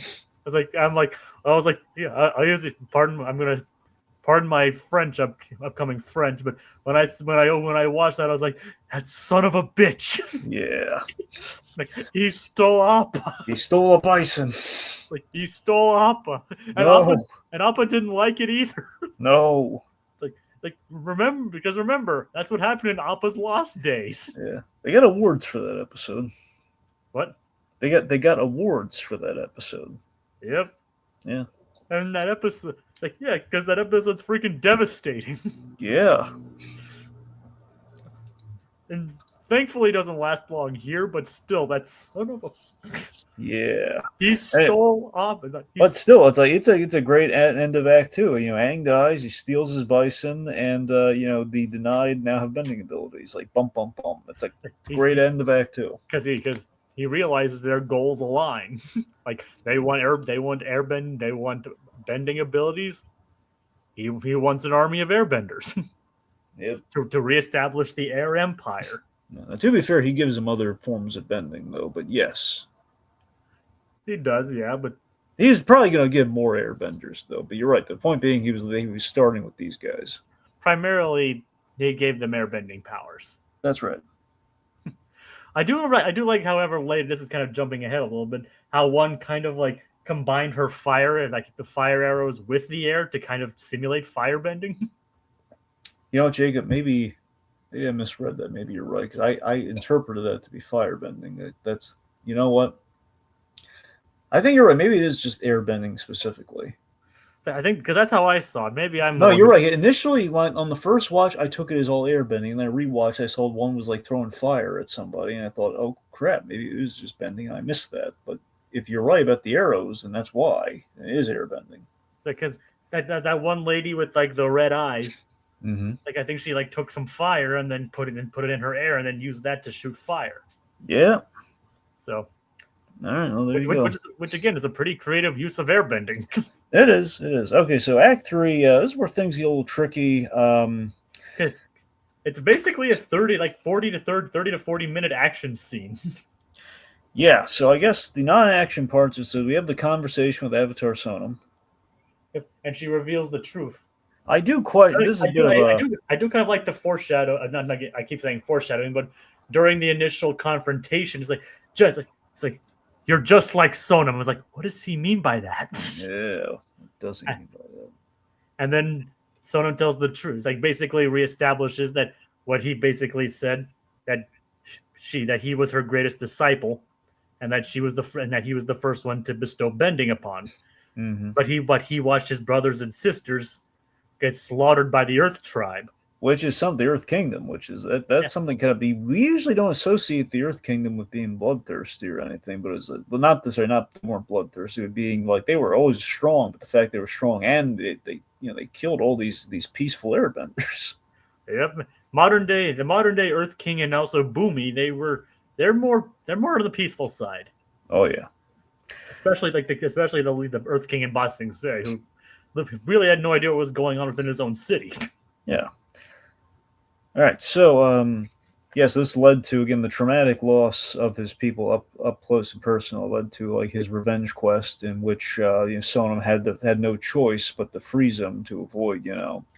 He basically turned into like this. We set up the whole corrupted spirit monster thing, and that's why he had to get frozen. Yep. So a bit of a, I don't want to say plot hole, but it's a thing I wish we explained just a little bit more. The whole, they say the lost avatar, which is enough, I guess, but the whole thing of like, why can't you just summon Sonam? I mean, she was an avatar, so she's part of that cycle. How does she get lost? Even if her temple's in the spirit world, I mean, I don't think it's a reason why she can't be summoned. Yeah, that's not really explained very well. And that's the only thing I can determine is that she's in the spirit world, and that's why she's not accessible. But I don't know, because if she's accessible, it just seems like he could have easily like, hey Sonam, where's the staff? Okay, I'm going to tell you where the staff is, but don't free that guy. Yeah. Don't go there for it. Yeah. I think a line just to clarify that might have helped. Anyway, so Katara saves Aang. Yeah, and you watched the movie twice. I only watched it once. Yeah. And if you missed it, I definitely did. I'm pretty sure we don't outright explain. I was looking for that explanation because I was waiting. We saw the whole thing. Says my temple got sucked in the spirit world, and I was like, okay, and then what happened to you? And then we don't get that line. Yeah, I don't know. It's like because technically she died because she would have had to die.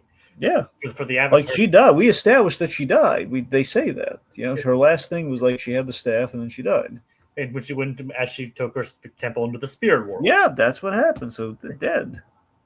And then obviously that would allow the avatar cycle to continue. Yeah, so but that doesn't explain like why the next avatar forward couldn't summon her or no one remembered who she was. Yeah, I don't get it. Because she's not even like, here's the thing. In theory, they can summon Avatar 1. He was the first guy. So, I don't know. It's kind of strange that they didn't bring him in. Yeah. But then again, he probably wouldn't know who Sonam is. That's true. So. All right, anyway. So, I love this, though. I meant to mention this earlier. How do you feel about how we summoned all like the past lives? Because we did this we did this spiral effect thing, which we've never done before. I thought it looked really neat. It was pretty neat, yeah.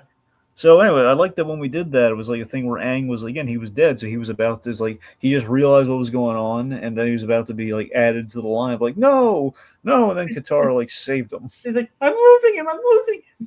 Yeah. And then it turns out everybody else is fine.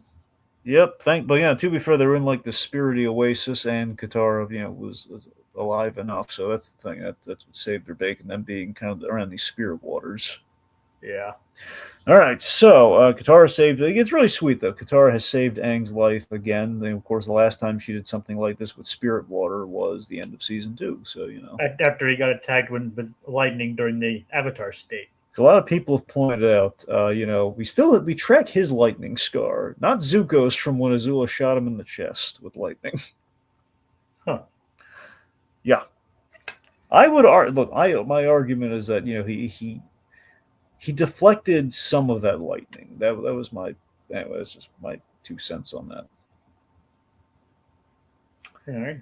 Because it wasn't a direct shot through and through like Aang's was. It was because remember he was prepared to redirect it, but he had to jump in front of it for Katara. So like the only reason he lived is that he didn't took the brunt of it. I still love Uncle Iroh when he redirected the lightning. That was like one of the coolest moments of that Iroh ever had. It was. I loved him teaching Zuko how to do the lightning move too. That was great. Like Uncle Iroh, though he's peaceful now. It demonstrates why he was the Dragon of the West. Okay, which time when he deflected lightning? Because there was the time where lightning literally struck the ship. It was the time when he basically redirected the lightning that Azula was bringing. Yeah, I know that was the good one too. Yeah, that was one of Uncle Iroh's coolest moments. Yeah, I just love they set that up early, way back in season 1. But that whole the lightning struck the ship, and he just kind of they've set it up, man. Oh yeah, it was cool. It was. All right. Anyway, let's see. Okay. Point being, so they gotta get back to the you gotta follow them, so they have the ocean spirits, and this is where the plot gets a little thin for me. This is where Act 3 starts to wane just a Like, little bit. the gorilla Vark comes absolutely out of nowhere. Yeah, well, first off, admittedly this one, I hate using this term, but we do kind of a member berries thing, a little bit. The koi fish, the ocean spirit koi fish from season 1 of Avatar, Siege of the North. from Siege of the North, shows up. It's a little easy. Like I was thinking Haybot for a second, but it's like the ocean spirits there is like a bit of a hey throwback just for the heck of it. It's like okay, I mean look, I'm not. It's a great design. I have no problem with it. It was just that felt a little. The other ones felt natural. This one feels maybe just a little forced. And somehow it leads them into the spirit world. Yeah, that's the thing. So it's kind of it opens a portal. They're basically cutting through the spirit world to get back to the living world from where they are. I mean, they say it's kind of because of the fact that it's like the most spiritually concentrated place on the planet. Yeah. Which is kind of an explanation, but it's no, that's an explanation for how they get there. But basically, everything from the spirit world onward, that's where things go because nutty. Well, the series is definitely known for it. The series as a whole is known for its Deus Ex Machinas, kind of. Yeah. So they had the shortcut through the spirit world thanks to the koi fish, and so this, Jay, I want to give you some context here. Okay, so this is the trippiest part of the movie, as you can probably tell. But I love the gags though in this scene. Yeah, but I'm going to say it. So when the movie leaked, and again, mind you, this is like they hadn't done their job. We haven't gotten a trailer. We haven't gotten anything for this movie. The clip that I saw from the leak, and I wasn't actively, it was available. It was like, hey, Avatar movie. Okay, let's see something about this Avatar movie they keep talking about. It was this scene, and that's when I told you I wasn't sure about the movie. This was the scene. It was like, oh boy, because I knew like in context it would make more sense, and ultimately it does. But when I was watching, I was like, oh no, the animation stuff. The animation is very pushed in this scene. That's what gave me a lot of pause. Like, oh man, I don't know about this. Like Aang's back in his normal self, like Toph is a baby. Like out of context, it just seemed insane to me, and it was just like even that. Like again, it's not just the fact they're all different. I think the spirit world kind of stuff, but it was like. And like I said, I personally said, I didn't see any of the league. I didn't even see that. So that's what I'm saying. So imagine, put yourself in my shoes. If this was the first thing you saw from this movie, it's like, oh boy, I don't know about this. Yeah. It's like I'm sure it'll make sense in the end. That's why I said, okay, I'm not going to look into any more of this because I don't know if it's like unfinished. I don't know if it's like I don't know. I just want to see it. I want to see the end product. But you have like. And Katara was an old woman. He's like, who's this old lady? He's like, I'm your sister, dimwit. Again, like Toph was a baby. Baby Toph, was funny, but old man Zuko. Okay, maybe old man Zuko was like we made him old. We didn't really do anything. We've seen old man Zuko, and he was awesome in Korra. This is not that awesome old man Zuko. Well, no, because it wasn't natural here. Yeah. He had trouble hearing, and he's like, what do you say? He said, "I'm so tired." Yep, he's probably older. He was probably older there than he was in Korra. I'll give you that. Anyway, so point me out of context, we have this really bizarre kind of scene that's going on here, like Baby Toph, Sokka, this is where those very parents not Jack DeSena, but. And Jack DeSena would have crushed this scene. Oh God, yes. Anyway, so point being, so our explanation for why things aren't really like one, for example, all of our characters aren't intangible. They aren't like astral projected or anything. It's like the spirit world is out of balance because Taga is messing with the staff. The staff is like connected to the spirit world, and also the big thing is he's pulling a temple from the spirit world to the living world. And that's what's really throwing everything out of whack. So he's, it's causing a whole lot of craziness. And so during all this, and we also have like, what's the animal called again? It's not actually named in the movie itself. It's only named in the credits and the closed captions. The Gorilla Vark. So I'm going to say this: the Gorilla Vark. So Taika Waititi voices the Gorilla Vark, and I think it's a little broad, little much. Just. The original series was known for some broad comedy. That's what I'm saying. It's not. It just feels like they crammed all the broad comedy into one scene. Yeah, and this is another kind of example of like, okay, we need to get some big name to voice this one scene character. Yeah. Now, admittedly, with TD, not Asian, but he's he's, I don't know. he's a spirit, so I guess that's kind of where they hand waved it. Was it New Zealand? So yeah, I don't know. They kind of threw it. That was the you're right. I'm saying you're right. The hand waved. He was the celebrity guest. That more than Batista. Batista technically fit the mold and everything else, though. But yeah, Like, and he's a spirit, so I guess yeah, that's also. that's true too. No, you're right. Yes. Anyways, let's see. Okay, point being, they make their way out, and then we also now we got to speaking of the cast, that we got to talk about the egregious one. Okay, so while everything's going to bedlam, They recast the cabbage guy. and this one was a stunt cast, and I really don't like this. So nothing against Ken Jeong. Ken Jeong can be funny, but it's the fact of like there is no Jacob. If I'm right, and I want you to correct me if you remember this, okay? Yeah. In the live action, did they get James C to play the cabbage merchant? They did. They did. Like I'm not crazy, right? They even in the live action when they got James C. They got him to play the cabbage merchant in live action. So even in that show, which again I want to be clear, and this is like a thing in support of that live action Avatar show. Okay, their casting's pretty spot on with that show. They got good, season 2. I will say this: our casting our main guys, they're even better in the roles and they're a little more grown up. They're great. Our cast is great. They brought in he was the only like outside of like Dee Baker probably doing like all the animal noises, Yeah. even though they can't really do it that much in live action because Appa and Momo would be expensive. Yep. They still brought him back to do the vocalizations in that, but Yeah. James C was the only other one they brought back as the cabbage merchant. But So but even that, but the thing is, he is also of Asian descent.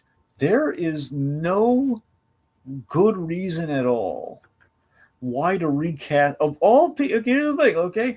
Bosco, like he's like a lead character. It's a thing where okay, like if he comes back and say why, then it opens up a whole thing. Why didn't you get everyone else? But again, this is an ancillary character. It's the running gag. It's one joke. Like I was like, my cabbages. They made it like the most epic. My cabbages, like it's purely in there for the fans. AKA, we should get the guy that the fans know, unless like there's no reason on God's green cabbagey earth that James C would have said no to this. Like I said, he also would have fit in with the casting mandate. Yes, I don't get it. I don't get it either. This is ridiculous. Really, did Ken Jeong desperately want to be in the role that much? It's like screw James C. Ken Jeong. That is probably like the biggest example of an unnecessary stunt casting. Yes. Like I can't believe like Bryke and anyone else involved in the casting looked at this like, you know who we need to get to voice the cabbage merchant? Ken Jeong. A part of me fears that maybe that's why he says the line like 3 times, because it's like it's a stunt cast. Like for the actual cabbage merchant, maybe he just would have said it once. They're paying him, so they might as well have him say it 3 times. Yeah, it's just like instead of getting, the voice actor who's been doing it for 20 years and even played it in live action. Yes, I wonder if it's because he was busy doing it in live action. Even then, they probably could have scheduled it easily. It's just one line. Exactly. That's what I was talking. That's what we were both. That's what I was especially referring to earlier when I said like the dumbest choice. If anything, this man is an expert on saying that one line to the point where it's like he can. I don't think it's going to take him a whole session even to get through that one line. My cabbages! This isn't even like a whole I am Groot thing. This is like it's just his one line. He goes. It's like his Stan Lee camp. He goes in, he does it, he leaves. Like he even did it in Korra. Yes, as the Cabbage Corp descendant. My cabbages. I just don't get it. That was like me. That like all of the casting choices are kind of dumb, but changing the cabbage guy is arguably like the most arbitrary choice possible. And again, nothing personal against Ken Jeong, but like Ken Jeong should not have been put in this role. Like he could have been another character. Yes, I don't want to take Ke Kwan's character away, but that's a character you look at that guy, like size wise and everything, you would imagine Ken Jeong playing that character. You know, Ken Jeong could have been him. Ken Jeong might have been the giant. He could have been the Taika Waititi character, maybe. I don't know. Yeah, that could have been. Didn't need to be, but he could have been. I mean, here's the thing: Taika Waititi kind of runs thin sometimes in terms of sometimes his comedy works and it doesn't. This was not. I don't think it was like glowing. I don't think it was bad. It was just like that could have been Ken Jeong. Could have been. Ken Jeong could have been another character. He could have been the foaming at the mouth guy. I will give you this, okay? I will go as far as to say this, all right? Yeah. Just because the voice we have is, I would say, radically different. If we put some emphasis in the Ken Jeong, put some faith in the man, I think he might have been a good Gyatso. Yeah, maybe. As I'm saying, I think he got the chops for it. I don't think anyone would give him the credit for it. I think if you gave him like an actual like a Ken, can you like because Gyatso had kind of a high voice, and plus he is kind of And that means, I mean, sure, some of the actors in this did have minor characters in the original show, even though they're voicing new characters here. Yep. Technically, that means the only person to return from the original series in their original roles was D. Bradley Baker. That's right. Because, let's face it, you can't replace him, apparently. Yep. And he's also the only one reappearing, as far as we know, in Seven Havens. Well, yeah. As like spider monkeys or something like that. So I don't get it. Should we address Ancient Beast 65's comments? All right. Avatar really given to its own is on the same level of depth and lore of like Star Wars, Star Trek, and Lord of the Rings. Yeah, it's definitely a Star Wars vibes. However, when we reach Seven Havens, I do hope they take into account the consideration of Vatu's role. Chaos is not evil. Vatu is. Yeah, so Vatu coming back is a big deal. We're definitely drawing focus to the whole, Korra. Season 2 of Korra, the whole thing built on the weakest season of Legend of Korra. But with that in mind, it built upon Korra made mistakes that season, and the cost of those mistakes are Batu basically killed the connection with the past lives with the Avatar. So that's something that like the whole premise of the Seven Havens thing is that Korra had like left a letter for the next Avatar, whoever it is, because I was like, apology, I'm sorry I screwed up. So I'm the reason you can't connect to the past lives. And Vatu being at least I don't know if it's like the villain or a villain. Vatu being on the board is like kind of the Korra's past coming to roost. Yeah. Yeah. Yeah. We'll see how that goes. I am looking forward to that. Okay, so cabbage rants aside, so my cabbages, or in this case, my cabbage guy. Yep. So this is where Act 3. So in the extended battle with the Denied and Taga, it's like on the rewatch. I'll admit the battle's good. Again, maybe not as like involved in martial arts driven as the original was. It's still pretty good though. However, the pacing of these fights, there's a difference there. The pacing is not as kinetic. It's not as they really wanted to show off the budget. Yeah, Toph. Look, we love seeing Toph in action. It's great, but we're just basically giving him stuff to do so we can cut away. So like Toph's in action doing stuff. Sokka's payoff was fun with the rocket bike. Did we need it? Maybe not. Was it cool? Yes, it was. So I'm not going to complain about it too much. But I'm just saying, in runtime, we could have used to pad out the whole, like the turn of Taga. And then the biggest issue I had, if I had to put Act 3's runtime and just kind of the stuff with Act 3 on one thing, the conversation between Aang and Taga is great. The Aang confronting him over everything in this action scene, but Aang, the corrupted energy forms like Mega Aang. This whole thing where Aang's giving into his anger and he's anger. Yes, his anger. Aanger. Yep.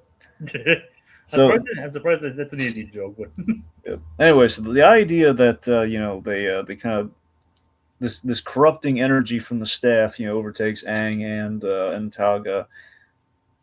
To me, that's where things start to drag out. And this is where we basically repeat the mistakes of Legend of Korra season 2, which I always hated. The Legend of Korra ended with like the giant, kaiju battle. And this is like one of the first times there's like, oh man, we're doing the kaiju battles too much. Where it's such an easy out. It's like we have giant things fighting each other. It's like just they're overcome by energy. They become giant. Now it's not exactly the same thing, but basically they get like an energy form. They fight each other. We drag it out. The content of the content of this fight, though, of like Taga really exuded throughout this movie, but especially by the end. Taga's got Ra's al Ghul vibes, and I really love that. Taga's got really, he's a mentor, and really kind of liked him. There's kind of a fraternal kind of thing going on there, and just for him ultimately, the most Ra's al Ghul thing in the movie with this guy is, he's applauding like you have the strength, kill me. You can, he's encouraging Aang to kill him. Like to you have the strength to save our people. Prove it. Kill me, and that's your final. It's such a Ra's al Ghul Batman kind of thing. And Aang ends up he destroys the staff, which is like the full circle payoff to it's like what Gyatso taught him. The whole like wielding power responsibly.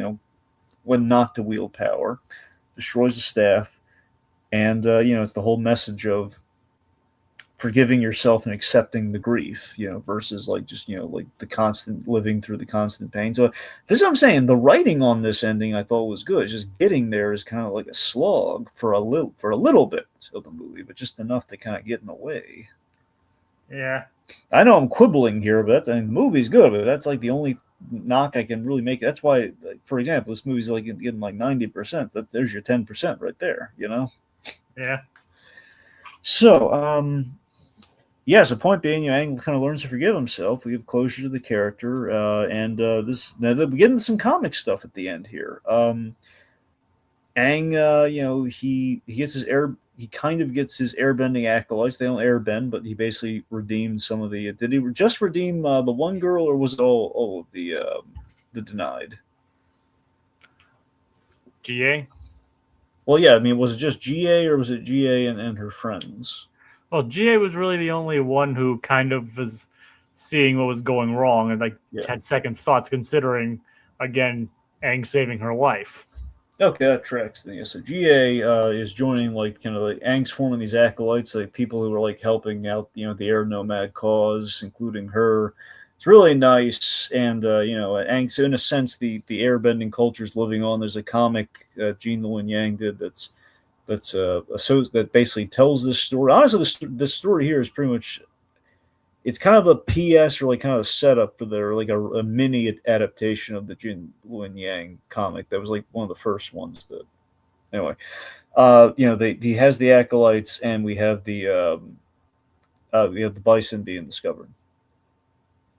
Yeah, seeing the air bison was really cool. It's a great full circle thing. We saw all the bison in the flashback, all the the airbenders getting their bison, and we set up like she sent the bison away with like the nomads to the other temples, and so this is great. So again, remember, air bison were the original airbenders. It's always kind of associated with an animal. Dragons for the firebenders, badger moles for the earthbenders, fish. I guess fish for the koi fish, maybe in particular for the waterbenders. Yep, koi fish and air bison for the airbenders. So with that, with the air bison, this is again the original airbender. So in a sense, Aang will never. So in that, basically, Aang didn't get exactly. It's just great that Aang kind of got what he wanted without getting exactly what he wanted. He did well. It's like we, the audience. This is like the conflict with the biggest criticism I've seen lobbed against the movie, just thematically. And it's not like a criticism, but it's like a gripe. Is that we know what's going to happen because of Korra. That said, though, we don't know how it's going to happen or how we're going to write ourselves out of like this cure-all. Like obviously, if Aang succeeds, we have airbenders, which we do not have in the other stuff, so we know it's probably not going to work out. But how does it not work out? Like what decision does Aang make to kind of like what sacrifice does he make? And it's kind of nice to see him rewarded here. Like he made the right choice. The airbenders by the they're being honored. You have the sky bison. They're still so in a sense those are the other airbenders. And of course, he does also eventually have Tenzin. That's the thing. So he has Tenzin and kind of burrs from there. So it's like, a part of me kind of wishes we saw like Katara with the baby bump or something. If we did like a little bit of a mini time jump, we don't need it, so it's Uh, fine. But but, it would have been like another. It would have changed the ending though. It would have taken away from the bison. well, maybe if we see another movie, if there's Yeah, another, yeah, and Tenzin is the youngest, right? Because Bumi's yeah. That's right. So isn't, Boomy is the first, and then it's Boomy, Kai, and then Tenzin. So and then Bumi can't bend at all. yeah, exactly. Boomy can't Kaya, bend. Kai was a waterbender. and then Tenzin is an airbender. And that's the thing in Aang. Then he refocused on the baby because that was his last ditched effort for like reviving his people. Yeah. But yeah, so ultimately, it's like here's the thing. I think fans would have liked it. I would have liked it, but by the same token, though, it's like it would have undercut like the simplicity of the bison thing, and it would have redirected like the whole. I don't know. Yeah, but like I said, if we see another movie, if they do make another movie that's kind of a continuation of this and another like interquel between Airbender and Korra. Plus, it wouldn't. Honestly, I was thinking about it. You're right, Jay. It would not have made a difference either because it's Boomy. Boomy is not. It would have been false hope ending too, even if that was like the message, like babies, maybe more airbenders. The Sky Bison was absolutely the right way to go. Yeah. Yeah. Or maybe in the future movie we can see like the young Boomy, Kaya, and Tenzin. Yeah, no, for sure. Like obviously we know what they're like as elderly, Mm-hmm. because obviously by that point all of them have kids of their own. Oh yeah. It's like, so it would make it would be kind of fun to see young Boomy, Kaya, and Tenzin. Yep. And maybe they could even get like J.K. If they do bring him, like they could bring like J.K. Simmons to voice an adult Tenzin. I wish they would. Yep, because that's another thing that they cannot recast. They cannot recast J.K. Simmons. Sadly they're gonna have to. I don't want them to, but they're gonna have to. Yep, because J.K. Simmons was perfect as Tenzin. Yep. But they're gonna have to replace him, unfortunately. But they shouldn't. No. And that is if they do what my plan is, like, and they have like an adult Tenzin, like narrating an adventure that he went on with his parents. Yeah. That might not even happen. Yep. So that's just me speculating. Yeah. And I'm not Bright, or I don't work for Avatar Studios. Mm. It'd be nice if I did, but I don't. Yeah. And if I did, I wouldn't be able to say anything about it anyway. Oh no. So, well, that's the movie. Yep, good movie. I really liked it. It definitely earned its place among the. They're definitely the best Avatar movie for sure. Again, the bar was low on that front. Yep. But like I said, I still had a great time with it. I didn't rewatch it for this. I kind of wish I did, so it was a bit fresher. But I did watch it then pretty much as soon as it came out, and I actually managed to rehook up my sound system on my TV to watch this. Yeah. And I'm glad I did because I got to really feel the impacts and things like that. And speaking of which, they brought back the original composer, Jeremy. Yeah, Jeremy's like, well, they can't. There's no rule against bringing him back. Yeah, I know, but maybe they could have brought in an actual composer from that area if they want to make things consistent, I guess. Yeah. I don't know, but I guess that's just me being bitter. Yeah. But he still did good. You could tell he was able to take advantage of the fact that he probably had a full orchestra this time. Oh, yeah. And you know what the craziest thing is? Wait, how do you know it was a full orchestra? Well, it sounded like a full orchestra. Okay. That's what I said. Not that it was a full orchestra, but it sounded like one. No. But it still sounded like more bombastic and fuller than the original movie did. The original series. You know what the crazy thing is, though? This movie only had a budget of $80 million. It's impressive. So I think they could have made their money back on this. I think absolutely they could have. I mean, with that amount. I mean, think about this. All the Illumination movies. I learned this recently. All the Illumination movies, they are guaranteed to make money because, believe it or not, they have they're all made in France, and they aren't taxed for it. That's it. Well, I mean that I guess in conjunction with being made in France, but also the budgets are so low because of that. It's like they're working on a budget of roughly 80 million Yeah, as so well, they're like roughly somewhere between 80 at the biggest budget they had with the Mario movies, and there's like 100 million. So it's like really not as much. So it's like because they reuse the same models all the time, and if there's the tax thing, it's a whole yeah. so yeah, so they're bound to make them. They're basically a guaranteed money maker, especially considering how popular Illumination is, Yep.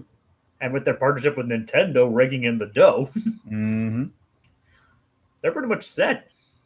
And even though Minions and Monsters really didn't make money back, which is a shame because that was actually a good one. But either way, they could have made their money back on this. Could have. I think so, but maybe that's just me speculating. No, I think they had a chance at it. Even with the leaks, and who knows if this movie does do well on Paramount Plus, and with all the buzz it's getting, maybe if they do a future movie, it will be released in theaters. Here's to hoping, anyway. Yep, here's hoping. I anticipated the movie.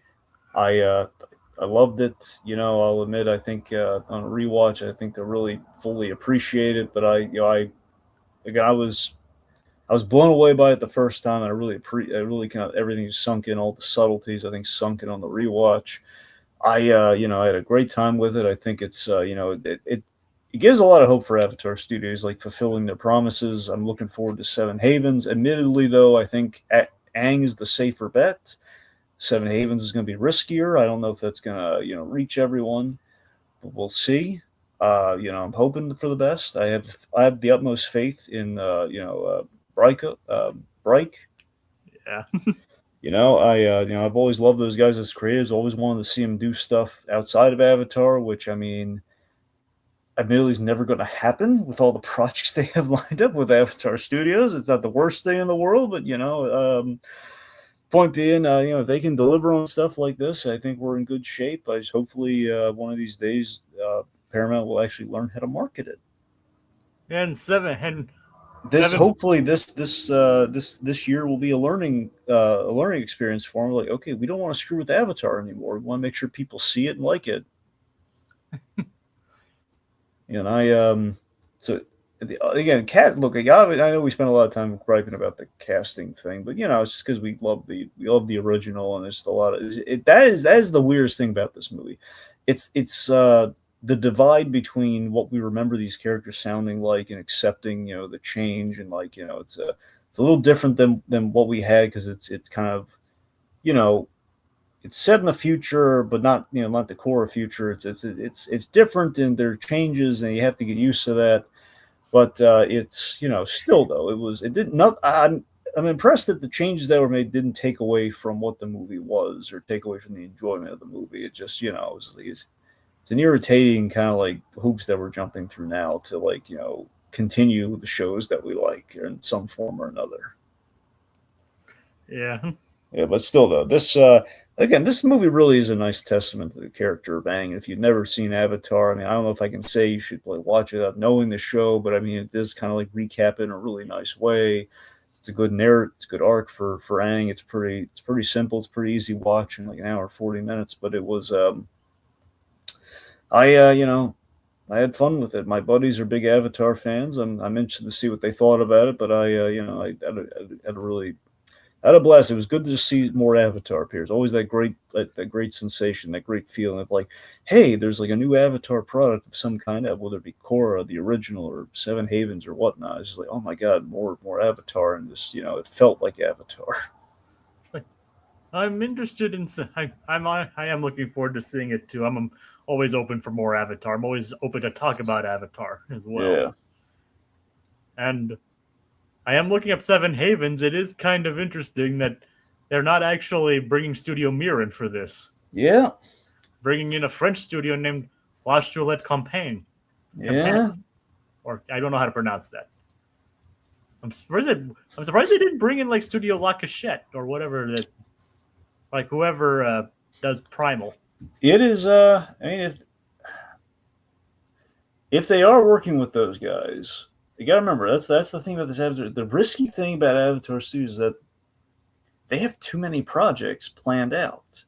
I mean, it's kind of like the MCU, but the MCU with the MCU had a roadmap, but the roadmap there was a long game plan, but there's only like the certain points of success they had planned for, and the tricky thing is, even if they have plans up the yin yang with Aang, um, the thing is, they have to plan out like how to animate those and how to deliver those in a time that's not going to be forever. And the pandemic kind of bought them some time, but by that same token, though, it's like the stuff they have planned out, they have to have a lot of animation studios on call and probably like shopping out to a lot of different studios, probably some ones they haven't worked with before. So some of them are going to be studio mirror, some of them are not going to be studio mirror, and the results could vary. I don't know. But to be fair, the original series was done by Rough Draft, I believe. That's the thing too. So you have all sorts of, I'm just saying mirror for like a recent core example, but yes, in this movie, but you could have other,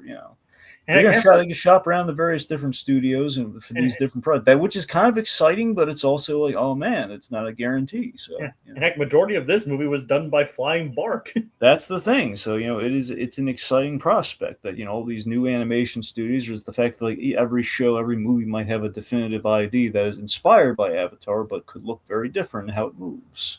And like I said, it's a French studio. Like I don't know, like I said, I don't know if the studio's done anything else, but it's apparently inspired by French architecture and things like that. There's still ambitious things on the horizon, I think, is the operative point here with Avatar Studios. And I think we're all eager to see how it's going to turn out. Just hopefully we'll actually be able to see like trailers and stuff and actually, know when it's going to happen and be able to track it, not just be like, oh, yes, that thing. And like, oh, look what happens to be on. Why didn't anyone advertise this or tell me about this kind of a thing, Yeah. Yeah. But I'm hoping, I think, well, folks, I think that's about it. We'll be back to cover the first half of the first season of Seven Havens when that comes out. Yep. You can pretty much count on it, right, Dragon? Oh yeah. Like whether we like it or not, that's to be seen. But that one, yeah. I have faith in it, and at least the casting for that makes more sense. Yes. Not like the recasting here. Yeah. Like, I mean, we're not gonna get into it again, but my cabbages. My cabbages. Yeah, so thank you for tuning in, folks. Sorry for talking so much about all the casting stuff, but yeah, that's just how we felt, right, Dragon? Yeah. All right. Do you have any more closing thoughts? No, just again, there's more Avatar around the corner, and I think we're all eager to talk about it, and just it's the arrow pointing to the next one. Yep, the arrow. Mm-hmm. All right, well, good night, everybody. Yip yip. Yip yip.